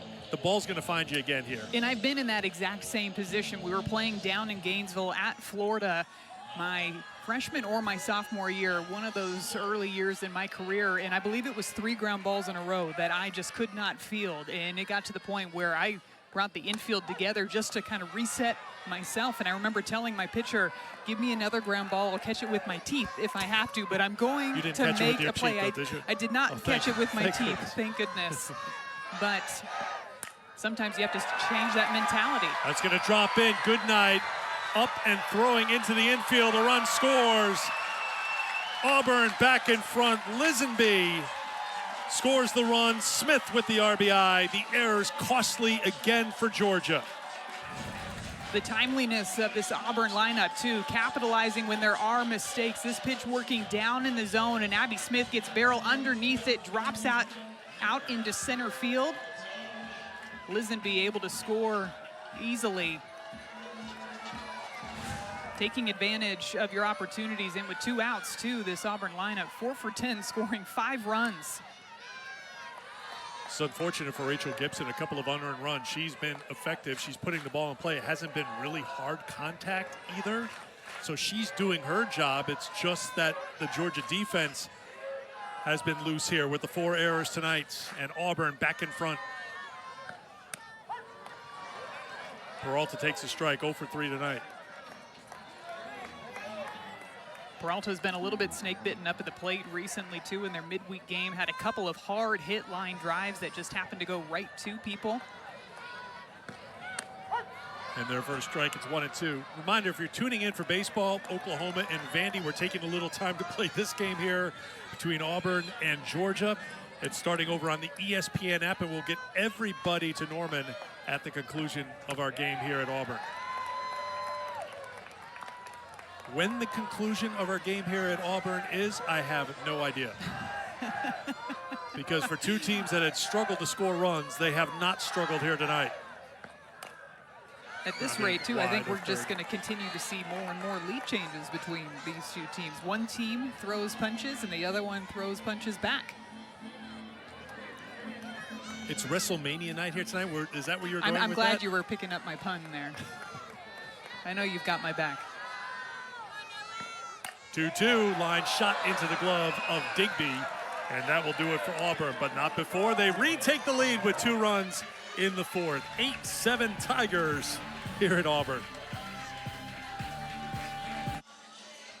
Game 1 of this series at Auburn, 8-7 as we head to the 5th inning. Start of a big weekend in SEC softball. Let's take a look at some of the headlines from around the SEC. Oklahoma with that midweek win over Oklahoma State, 11:30 run rule. 4 SEC teams in the top 5. And Madison Shipman escapes a rules-related rabbit hole after the Arkansas-Florida game. That is headline number 3, Maddie. I'm looking up there going, why is my last name on this SEC news and So notes? if you weren't with us in Gainesville, we had a thing where we had a 25-minute rules review delay. It wasn't just replay delay. It was a rules review where Madison was into her 180-page rule book, but as it turns out, the rule you were looking for was not in that rule book. And I just want to say about my partner, she spent all week trying to get to the bottom of what happened in that game between Arkansas and Florida, the reason I bring it up is because if you follow college softball, people were talking about it from coast to coast, not just followers of Arkansas and Florida, because it was so unique and so out of the ordinary for having that kind of a delay that eventually was settled by an NCAA official reviewing what had happened in that game. I know for me it was the craziest play that I've ever been a part of, whether it's in the broadcast booth, coaching, or even playing. And between the two of us just trying to figure out what was happening on the field, and I had questions, and that's why I spent the entire week You were still in the rabbit talking hole, about, yes. I was in the rabbit hole, as the graphic says. We have one more replay, by the way. And I know that the scab hasn't fully healed on your arm from what we went through in Gainesville with that 25-minute filibuster. There's a pop-up to shallow right field, one down here. As you saw that you were the 3rd headline, our crew was shooting the booth. So once again, we have a replay review involving Madison Shipman. We didn't tell her that she was the 3rd No, I of headline, course by the way. had none of this. You're seeing my There were real-time live so reactions. few surprises in life. If Parker, our producer, and maybe I had a little hand in it, we can come up with something. This is knocked down by Wohlers at 3rd for the out. Williams retired quickly, 2 down here for Georgia.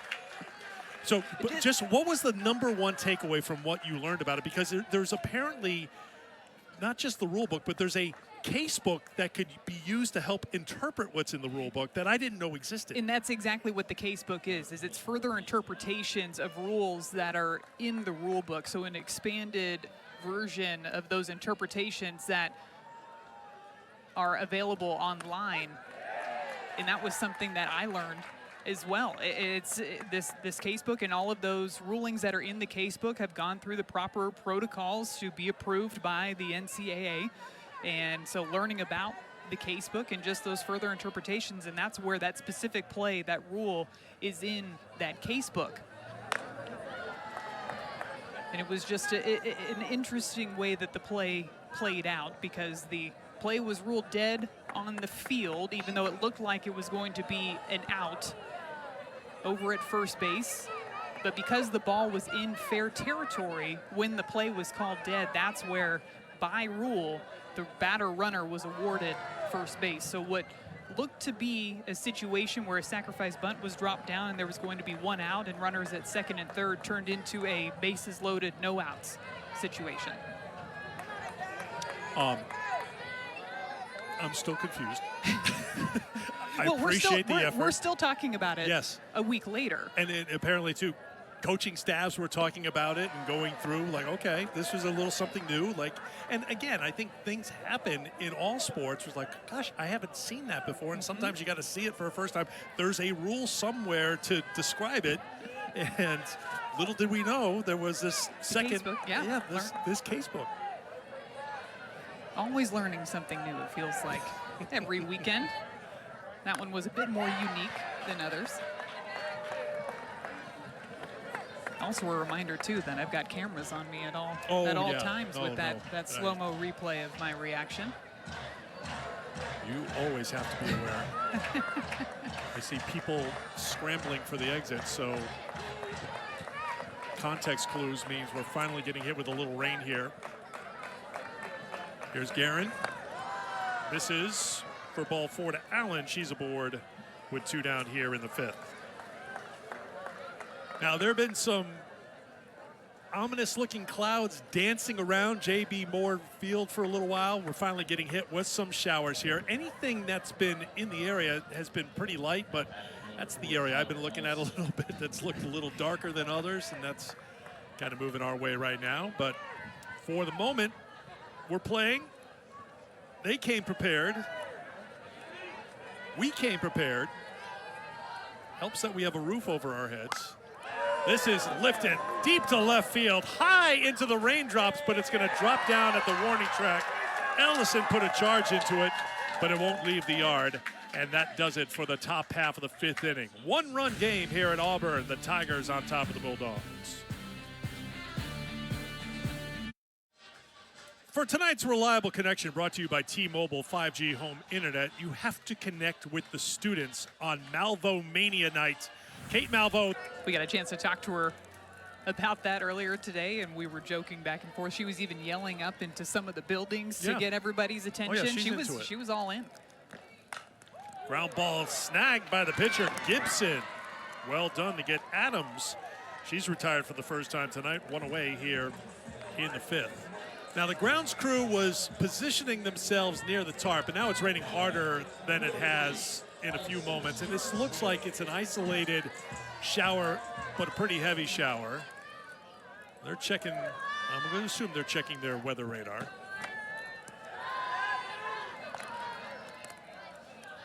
It looks like it's coming down pretty good, but this is where the challenge for Gibson is in the circle, trying to keep that softball as dry as possible when she goes to grip and get into her pitch. Look, she's been thrown into a couple of tricky situations tonight. What's a little water on the softball? What's impressed you about what she's done here today? Now, again, gave up 2 unearned runs last inning, but she's battling out there for Georgia. What have you liked about her pitching for the Bulldogs tonight? So far, I really like her efficiency, too, and the way she's attacking the zone and continuing to mix speeds. You can tell that Auburn is trying to get their timing down, but when she's continued to throw that changeup in there, just like that, and throwing it in there for a strike, you have to be able to make that adjustment. You have to go up there and decide which pitch that you want to go after. Do you want to go after the off speeds, or do you want to go after something harder? And she's just got them caught in between.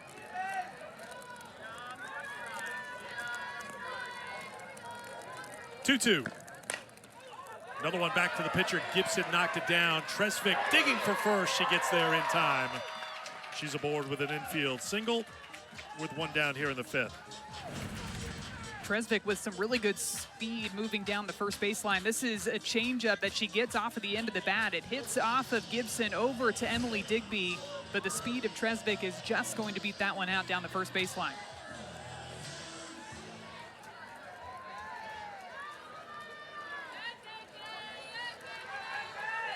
Here's McCrary. Strike 1. KK reached on an infield single in the first, hit her 6th home run of the season in the second, reached on a walk and scored in the 4th.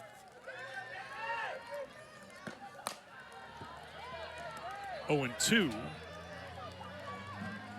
to McCrary. Home plate umpire Marty Abazishan bringing out a fresh softball, running it out there to her.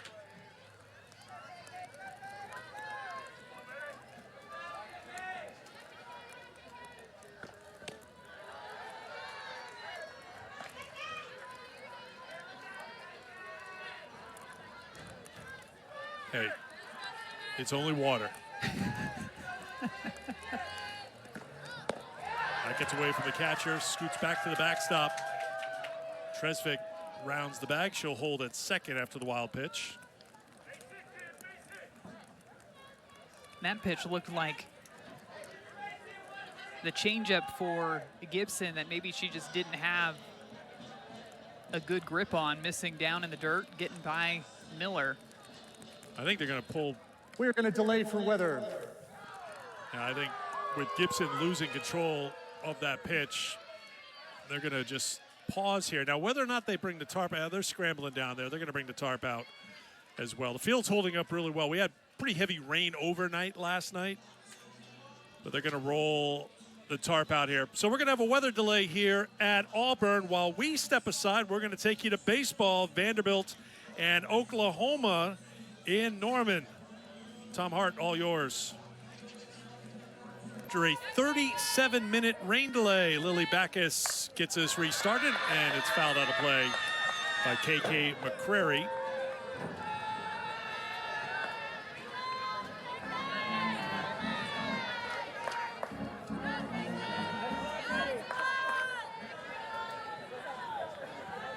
Two-two count to McCrary with Tresvik at second in the dirt, blocked by Marissa Miller. Randy Rolling started for Georgia, went an inning and 2/3. Destin Howard went a third of an inning. Rachel Gibson pitched well in relief, the third pitcher used for Georgia. And now Lily Backus in the circle in a 3-2 to McCrary. Swung on and missed. 2 down. If you weren't with us at the top of the telecast, which was at 5 o'clock Central Time, we hope you enjoyed your dinner. We're hungry. We talked about the last time these two teams met was the 2024 SEC tournament, the longest game by time in SEC tournament history, 4 hours and 21 minutes. Take a look at the combined home runs in that game. 5 in this game tonight, 2 hours and 50 minutes so far for our length of game. 3 home runs in that SEC tournament game, won by Georgia in a walk-off. All 3 came in the 14th inning of that game. Something about this field between these two teams, battling it out, the home runs leaving the park, and the home runs coming in a relatively short amount of time within the ball game, too. Just the first 2 innings of this ball game, we saw all 5 of those home runs. These are 2 teams near each other in the standings. We expected a close game, as plenty of things in common with how they play and how the season has gone for these 2 teams. I don't think we would have expected 15 combined runs, although Chris Malveaux, who handles the hitters for Auburn, is probably thrilled. He wants to see more offense, I guarantee you, especially in this situation, runner in scoring position, 2 away. And the way that this game has gone with both teams just throwing punches back and forth, if you have that chance with a runner in scoring position, you've got to take advantage of it. And so far, Auburn tonight has been really good with 2 outs, 4 for 11. 5 of their 8 runs coming on 2 outs. Backus gets back-to-back strikeouts in relief to retire the side. We've played 5 innings here at Auburn with the Tigers on top of the Bulldogs by 1.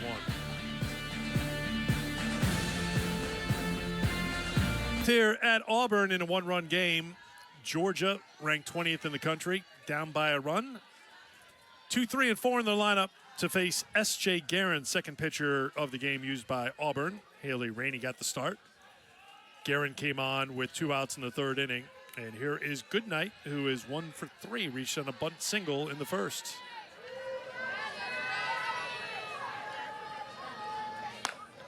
That is through the left side into the left field. Goodnight has her 2nd hit of the night. She's aboard to lead things off. You've seen Dallas Goodnight throughout this season utilize swinging away a little bit more from the left side along with the bunt that she'll drop down, and she wastes no time in that at-bat. Goes after the very first pitch that she sees. A little bit jammed up on it, but she's able to drive it through that 5-6 hole. And definitely a stolen base threat on the base paths. She is 19 of 21 on the season, and Auburn has allowed the most stolen bases amongst SEC teams. 45 have successfully stolen a base against the Tigers this year. So we'll see if they are running with Goodnight here, down by a run in the 6th. Lindy Ray Davis at the plate.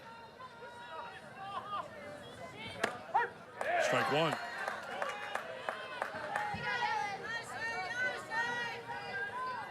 Davis struck out in the 1st, singled and scored in the 3rd, and walked in the 4th.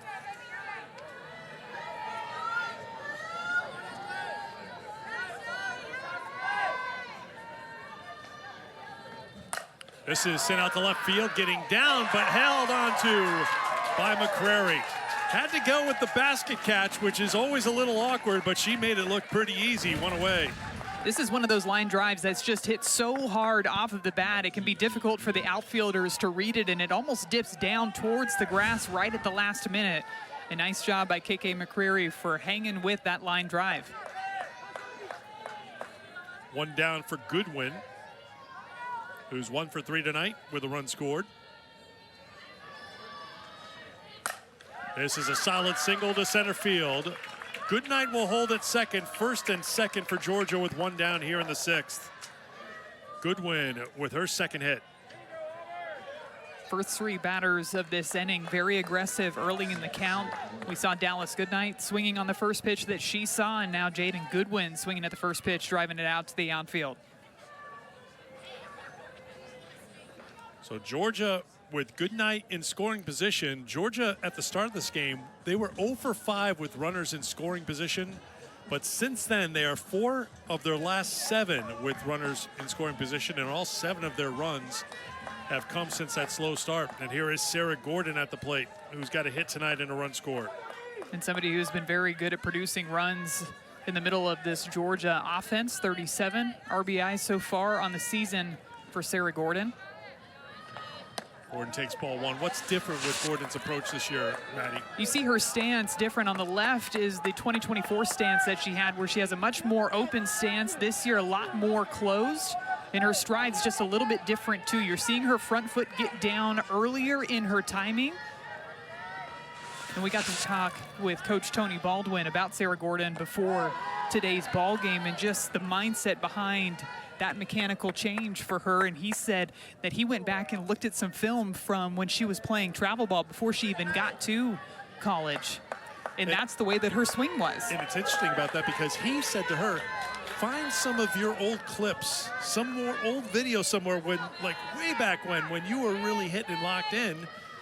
And that's where it started. And then they watched it, Tony watched it, broke it down, and pretty good idea. Like, it may have been years ago, but there's always that something, well, this is when I was locked in and felt great. And you can apply that even down the line here in college. And that was a stance that she had used growing up, and that was a stance that she was most comfortable with. And so they went back to that this season, and you've seen a huge jump in her numbers, especially her power numbers to all fields. And she delivers to right field. Remember, Tresvik has the great arm, so they will hold Goodnight at third. Gordon gets her second hit of the night. She hit 209 last year, Maddie. And going back to some of those basics, she's now hitting nearly 340 on the season. And gets this curveball away, too, hit hard out to right field. Dallas Goodnight taking a big turn at third base, and just the respect that this Georgia team is showing for the arm that Isis Tresvik has out in right field. Goodnight with a ton of speed, and they still decide to hold her up and keep her at third. Well, Tony Baldwin calls for time, and he's brought everybody in here, his base runners and his batter, Emily Digby. And Riker Chasen will take the opportunity to go talk to his battery. And some pretty good contact by Georgia here against Guerin this inning. S.J. Guerin likes to work back and forth with that curveball, but also that changeup. And it just feels like Georgia's not even allowing S.J. Guerin to get deep enough into these at-bats to get comfortable in where she's locating these pitches. And the truest sign that the temperature has dropped considerably here, the knit hat is out for the pitching coach for Auburn.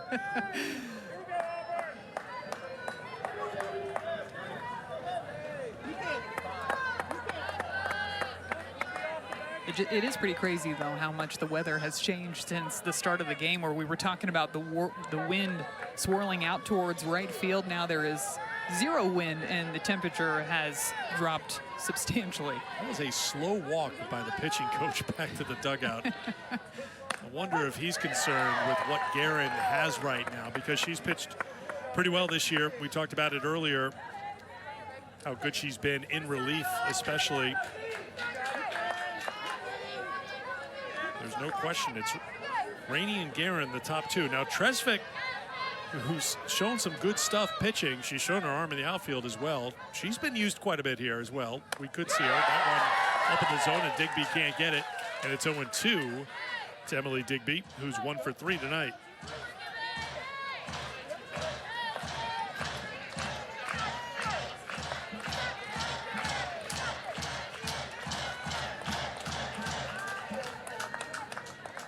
Georgia as a team, 2 for 4 with the bases loaded tonight. 0-2 pitch.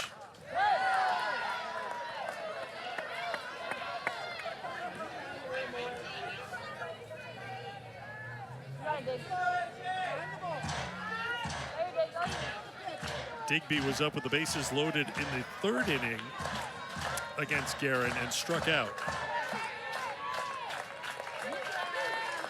Facing another 0-2 pitch. Missed the corner, it's 1-2.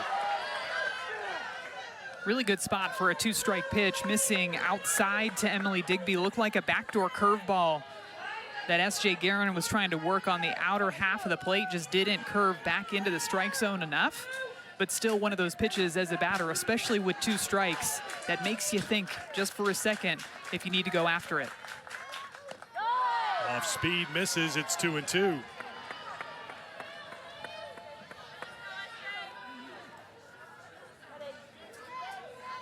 Guerin got off to a great start this season. Auburn was great in Clearwater, didn't lose. They went 4-0. She went 4-0. The team went 6-0. She had 2 saves in the other 2 games for the Tigers. 2-2. Off speed, line drive caught. Goodwin tagging. Here comes the throw. It's on target, but not in time. And Georgia has tied it up.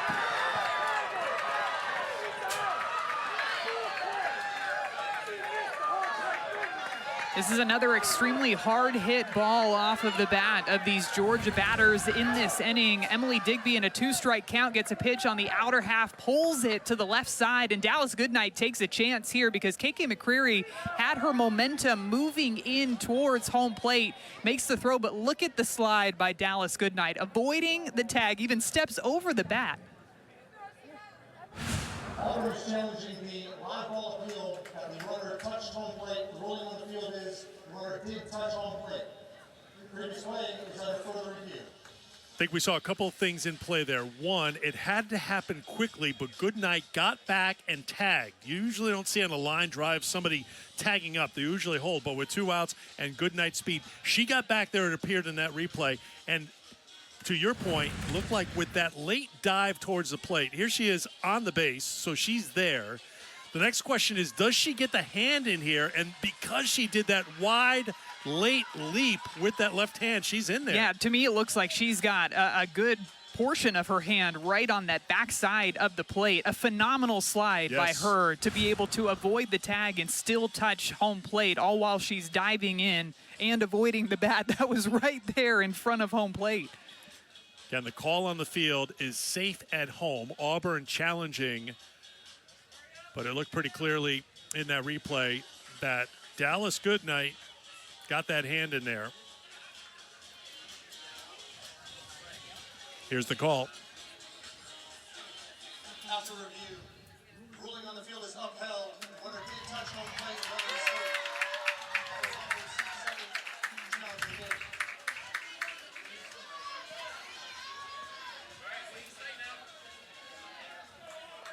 So Goodnight goes back and tags up. She comes home to score. Digby with the RBI and the sacrifice. 2 outs now in the 6th inning. Runners on 2nd and 3rd. And Chris Malveaux with our plate umpire.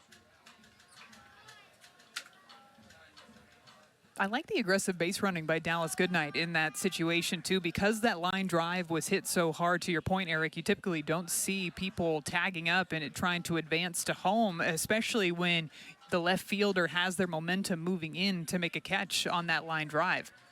Just shows you the speed, the elite level speed that Dallas Goodnight has. I mean, aggressive, too. We mentioned third base coach Mike Davenport. With the 1 out, now they're going to bring the umpires together. I wonder if this is just about, did she tag up?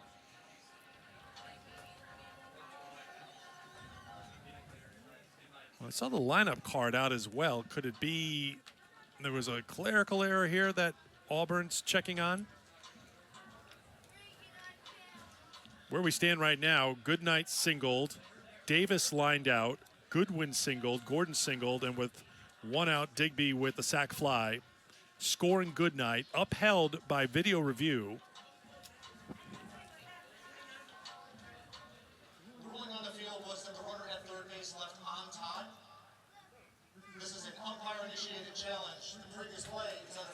Okay, so that's what we talked about earlier. Did she get back there to tag up? And I think we had a pretty good view of that. And hopefully Birmingham was in position to look at this and say, yes, that checked out as well.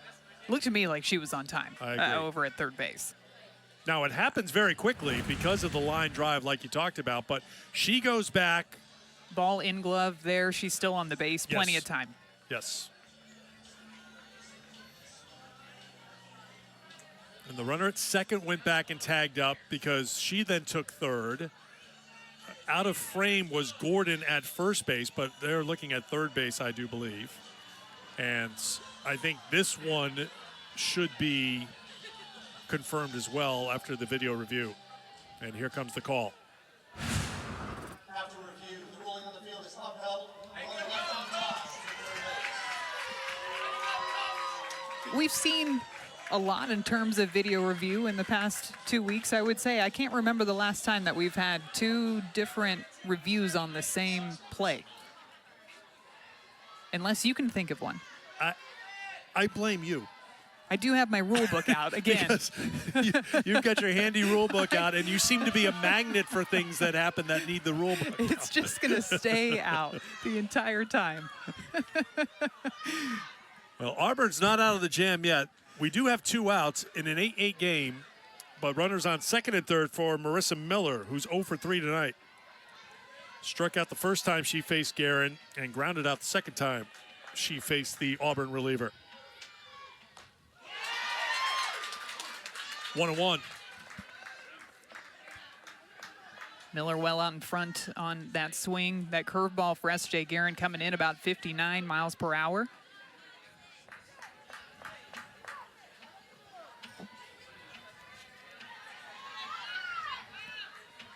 One pitch. 1-2.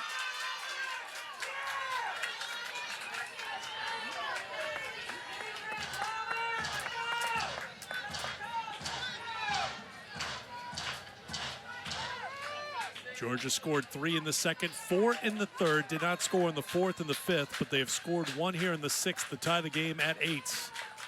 Guerin trying to work out of the jam. Popped up.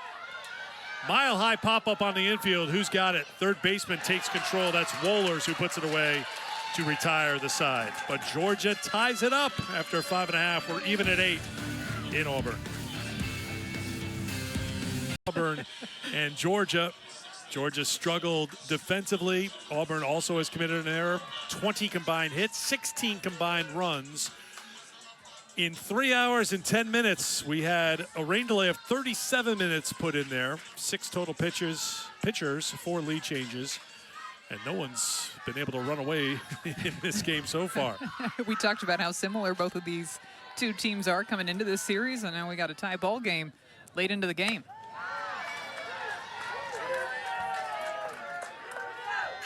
Pinch hitter for Auburn as Manai Womack will step in.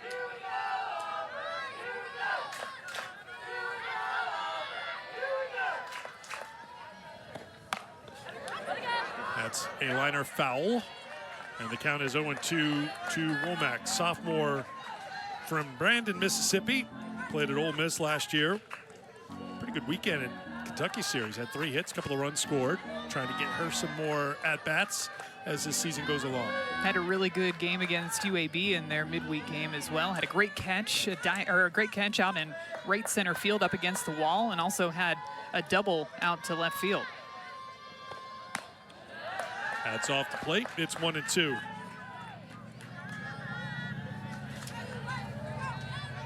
Third batter that Lily Backus has faced. Struck out the first 2 batters she faced, McCrary and Wohlers. And gets a 3rd in a row. That's a great sign for Georgia because Backus allowed 6 earned runs in her previous start against Alabama, 15 earned runs in 7 innings pitched in her last 2 starts, but effective in relief right now for Georgia. And all 3 of her strikeouts that she's gotten have come on 3 different pitches. To McCrary, it was the rise ball. To Wohlers, it was the curveball. And that strikeout there to Womack was on that changeup. Last appearance in the SEC for Backus was a Game 2 start against Texas A&M last weekend, went 4 1/3, gave up 9 hits, 9 earned runs. Locked in against Auburn here in relief. Called strike on Lisenby. It's 1-1. Lisenby's 0 for 1 with a walk and a run scored.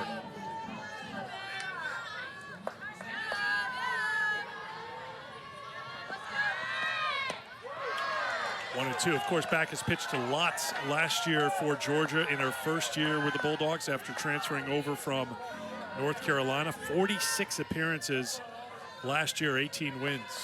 Opponents hit just 225 against her. 2-2.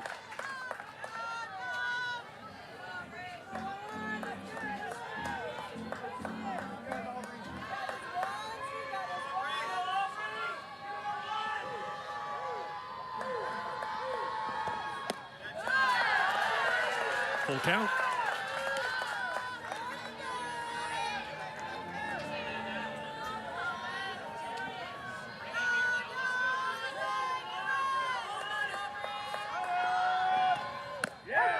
Called strike 3. 4 in a row for Lily Backus. Just rolling out there in the circle, and she's got a really good pace and rhythm, and when she steps onto that rubber and delivers the pitch, this is that changeup. It's got some really heavy down bite to it as well, and that one even looked like it was moving almost like a curveball, maybe back into the strike zone. There definitely seemed to be a little late movement on it. There's a strike to Rose Roach. 1 for 3 tonight. That one, a home run, leading off the second inning.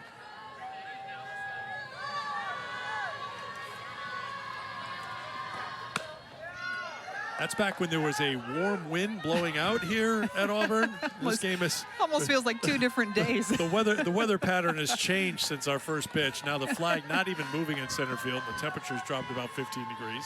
At least it feels that way. 2-1 now to Roach.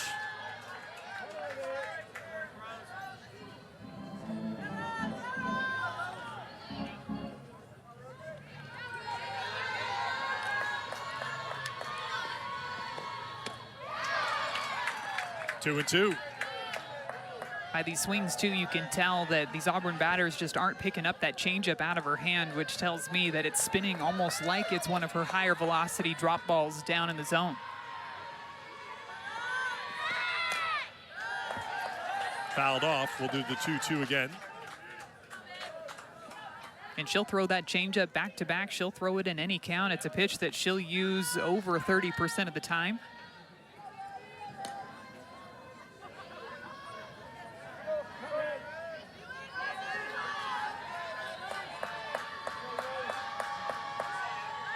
The 2-2 from Backus. Full count.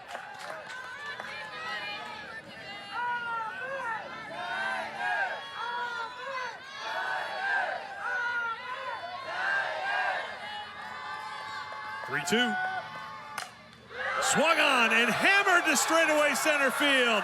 I don't care how cold it is or if there's no wind blowing. No stopping that one from leaving the yard. Second of the night for Rose Roach.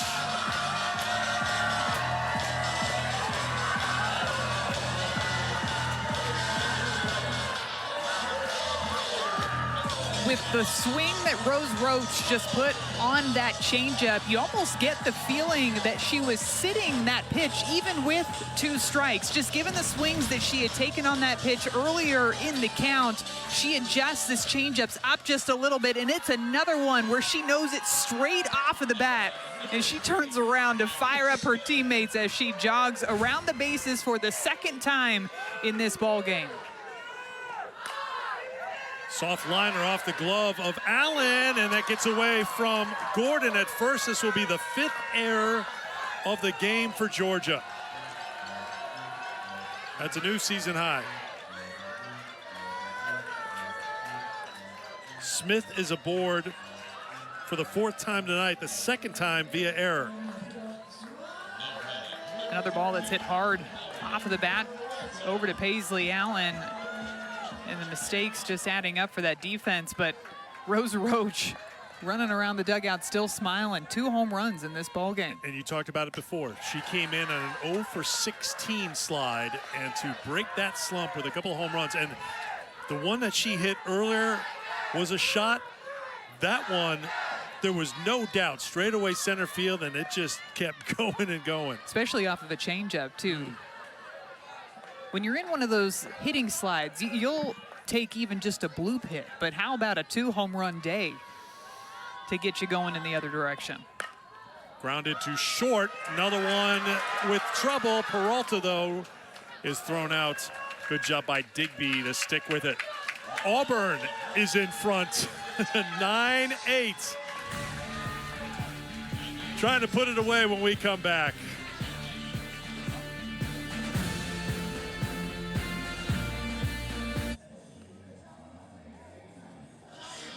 Have a night, Rose Roach. And we started in the day, but we've been here so long that we could get the light show, and Rose triggered it with her second home run of the game, her first multi-home run game of her career.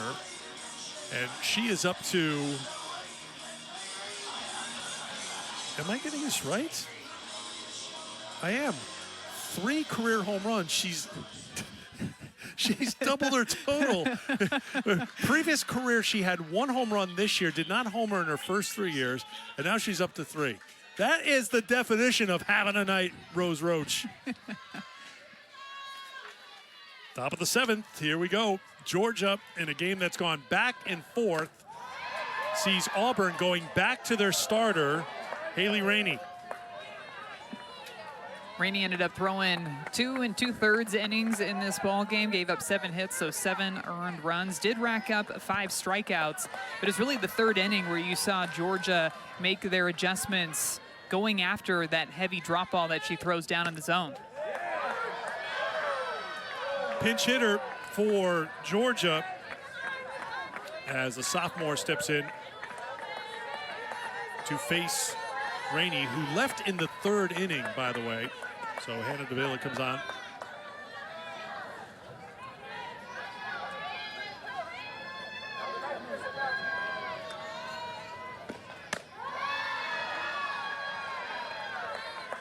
Been used primarily as a pinch hitter. Was 1 for 2 in the Texas A&M doubleheader last weekend.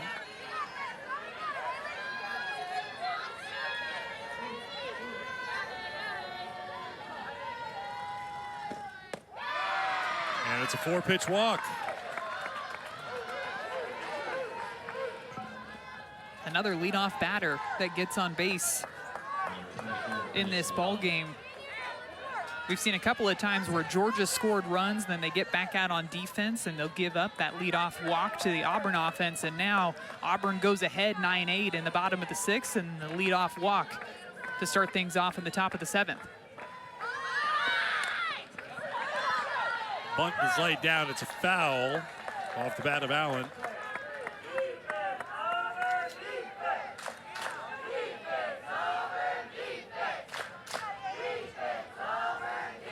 Leadoff batters tonight. It's good to be a leadoff batter in this ball game tonight. Georgia's leadoff batter 6 for 7. Auburn's 4 for 6.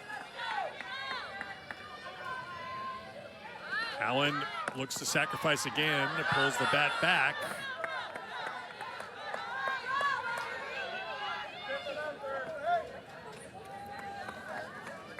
One on 1 the count.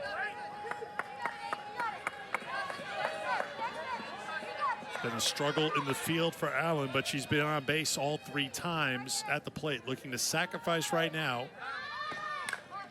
Lays down the bunt. Another one goes foul, so now it's a 1-2 count to Paisley Allen. Not an easy pitch to bunt on either, especially with all that down movement. It looks like Allen's just getting too far on top of those pitches, and they're just barely going foul. But now you're trying to do whatever you can to just advance that runner over into scoring position with 2 strikes. Here's the 1-2. Swung on and missed. Rainey gets the strikeout, 1 away. Goes back with that hard drop ball low and outside and buries this one in the dirt. The trust that this pitching staff has with Aubrey Lisenby to be able to throw a pitch like that with the tying run over at first base. Lisenby keeps it in front, and Haley Rainey gets the big strikeout. That is the 6th of the night for Rainey. And Conversation here as the pitching coach, Chasen, will come out. So it's at the top of the order. And Tyler Ellison, when she faced Rainey in her second plate appearance, did this. Got a changeup that she hits out to center field. 2-strike count as well for Tyler Ellison to get the scoring started for Georgia all the way back in that second inning. I'd imagine after that home run, she's probably going to see a heavy dose of those drop balls, maybe not as many changeups in this at-bat.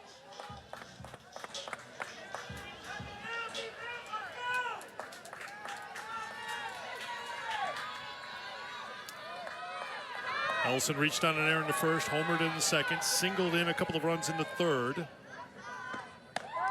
Both of her hits came with 2 strikes. 2-2 pitch on the home run, 3-2 pitch on the RBI single in the third, both with 2 outs.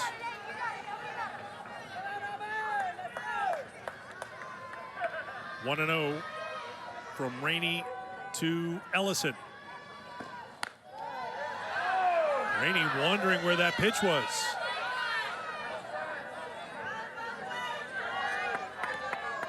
Looks like that drop ball just maybe missing a little bit too far on the outside part of the plate. Really good take by Tyler Ellison not to go after those pitches too, because those necessarily aren't pitches that you can really drive with authority when they're that far outside. There's a strike, it's 2-1.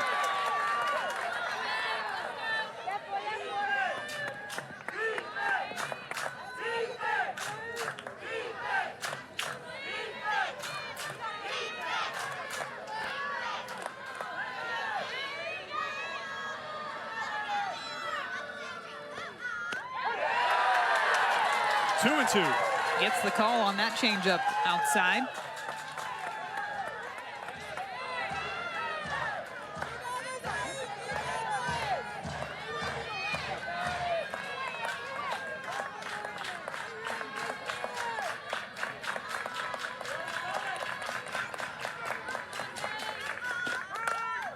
That's out of play. You see both teams well above 500 in overall records, well below 500 in conference records. It is so hard to get wins in the SEC, and it has been a challenge, especially for these teams in the bottom half of the standings, because every series is so hard. Little squibber out towards second, the flip to second for the force, hard slide, and out at second is the call. 2 down as Ellison's at first. Everybody looks like they're all right after that play at second base. Good flip by Roach over to Nelia Peralta. Davila sliding hard into second base. Her momentum kind of carrying her right into that right foot of Nelia Peralta. Flips her over, but looks like everybody's all right. Here's Dallas Goodnight. Singleton scored her last time. Fouled off for strike 1. 5 errors in the game for Georgia, and Auburn, where the margins are so thin, as we talked about, so hard to get a win, fighting hard for their 3rd win of the season. You have to be clean in the field, and that may have seemed like simple ground ball, but nothing is simple sometimes when you're fighting so hard for wins, and well done by Roach and Peralta to hold on to it. Yo, 1 to Goodnight. 1-1. And really for both of these teams, when you look at their conference games, especially some of those miscues, whether it's plays on the field or even some of the free passes that have been given up, it seems like there have been a lot of games where these teams are very close to coming away with a win, but instead it's a 1 or 2 run loss. Back up the middle, knocked down by the pitcher. The flip to first, not in time. Goodnight dives for the bag. She's in safely. First and second, and Lindy Ray Davis coming to the plate. This ground ball hit really hard off of the bat of Dallas Goodnight, ricochets off of Haley Rainey's glove, and she goes with the flip over to first base, yes. And she dives into first, and just by her fingertips beats that flip over to first base. Again, it goes without saying how hard they're going here to fight for a hard-to-get conference win, and time is being called here. But Goodnight started her dive so late that the first contact she made was with the base, so she put all of her force and energy into reaching the base. It's not like she dove and slowed down sliding in the dirt, which happens a lot going into first base. Every bit of her momentum was going straight into the front edge of first base over there, and I think that's why she ends up being safe on that play, because of that effort that she gave running down the first baseline and diving into first. But to your point, just speaks to just how badly both of these teams want this game and how important they know each and every game is during conference play. Pinch runner Charlton at second base. And here is Lindy Ray Davis facing Rainey.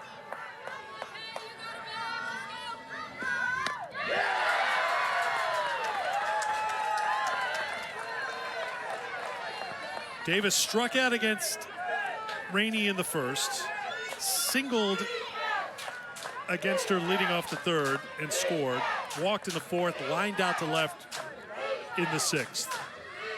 Georgia down a run with the tying run in scoring position at second base. Off speed in there for strike two, and Auburn a strike away from a game one win.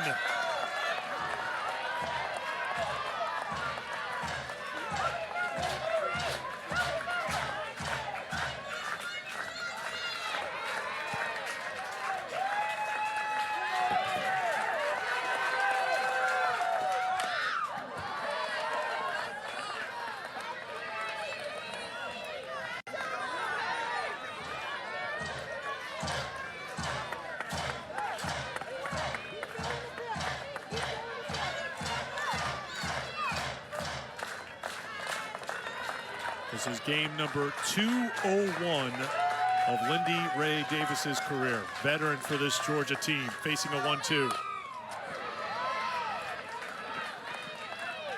Another battle, too, up at the plate, fighting off that changeup on that last foul ball to the right side.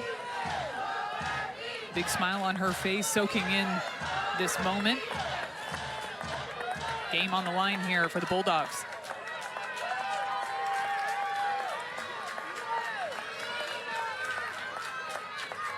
Another 0-2 pitch. Did she check? She did on the appeal. Close.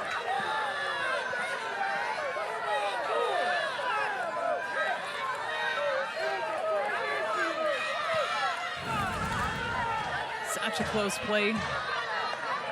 Close, close.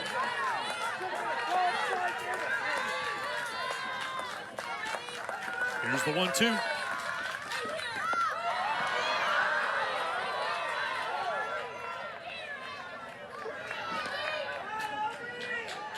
Good take by Lindy Ray Davis, and again, Lisenby doing a nice job of keeping those drop balls in front, trying to prevent these runners from advancing.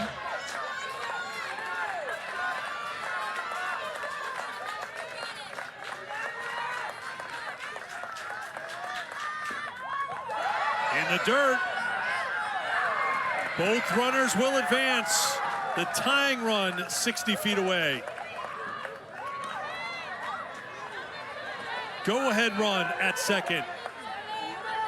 And Davis has worked the count full with 2 down here in the 7th.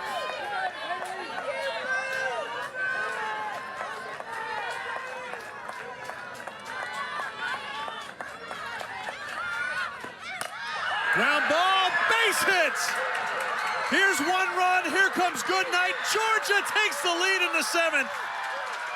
Down in the count, 0-2, Lindy Ray Davis battles back. A 2-run single to put the Bulldogs in front.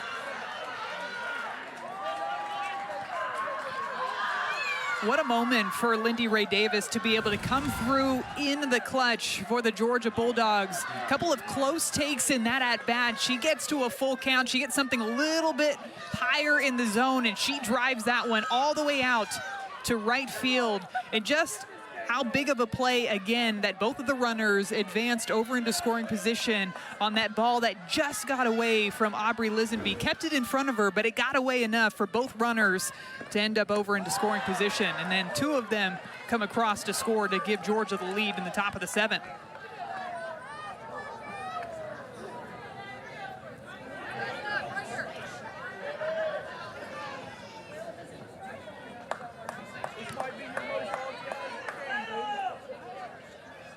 "21 runs batted in on the season now for Lindy Ray Davis.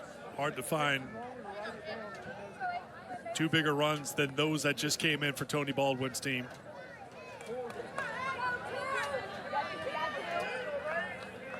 Jaden Goodwin at the plate, 1-0 the count.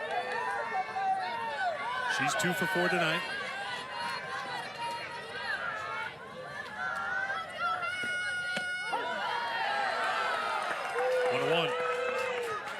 Goodwin grounded out in the first, singled and scored in the third, singled again in the 6th, and was robbed of a hit by Roach in the 4th.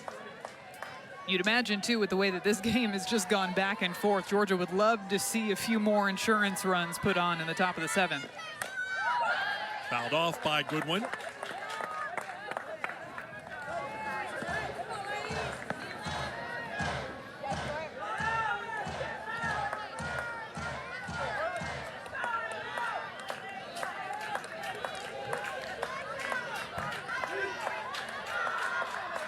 Another 1-2. We'll do it again.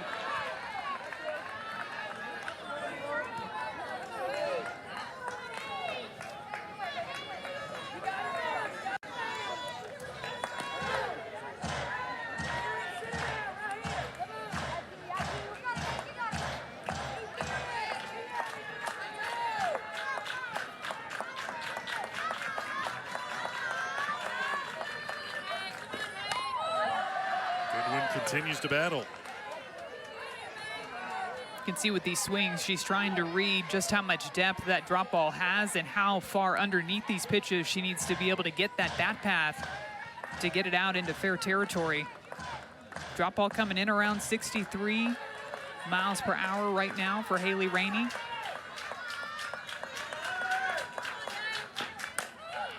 Tap back to the pitcher, turns and throws in time to retire the side. Just checking to see if Georgia has any idea to challenge that. No, we're going to play on, it looks like. All right, guess what? We had another lead change. Georgia on top. Will we have another? If we have one more, the game's over. 10-9 heading to the bottom of the 7th.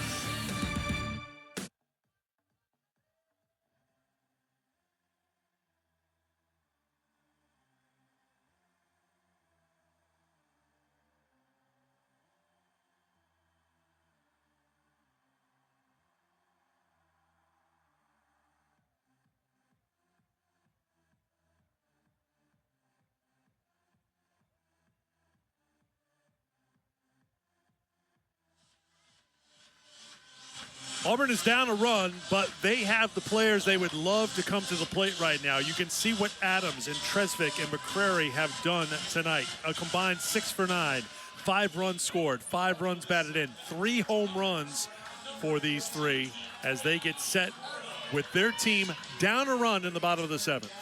This is the exact part of the order that Auburn wants up, and Tresvik and McCrary went back-to-back with their home runs in the 2nd inning.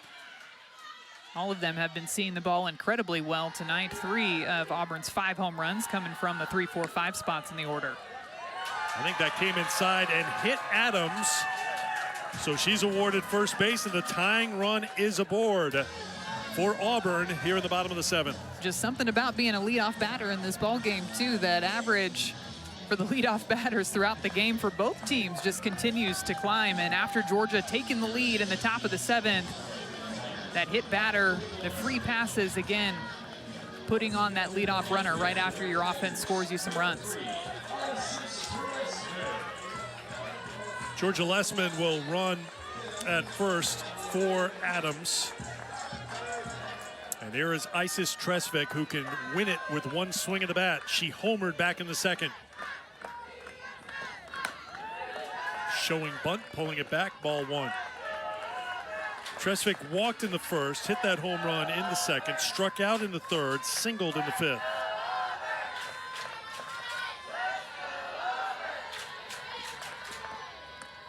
Skipped up there for ball two.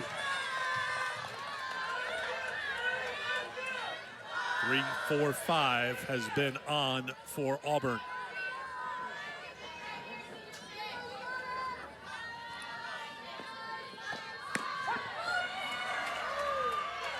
There's been, as you saw, a drop-off after 3-4-5 for the Tigers, so a little bit of that pressure to get something going here with the heart of the order. That's a strike. It's 2-2. Except for Rose Roach in the 9 spot tonight with those two. A drop-off until Rose Roach, yes, who's hit 2 tape measure shots. 2-2 the count to Tresvik.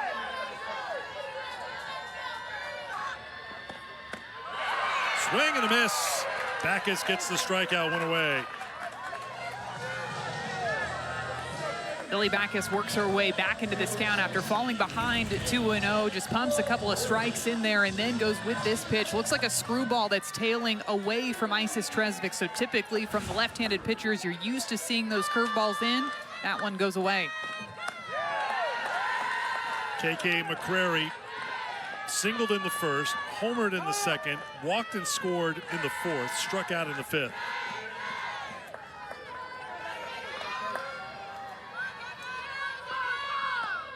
That strikeout came against Backus, who came in for Gibson in relief during the rain delay. Or after the rain delay, I should say. And Backus struck out 4 in a row to start her relief appearance. This one is hit well, right center field. It is carrying, it is gone! Auburn has done it! 2-run, home run, walk it off, Tigers!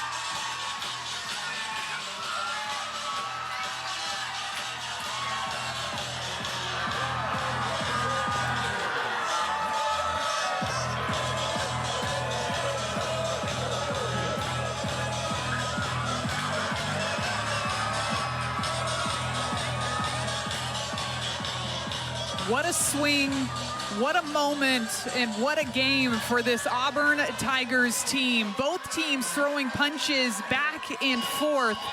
And for the 18th time this season,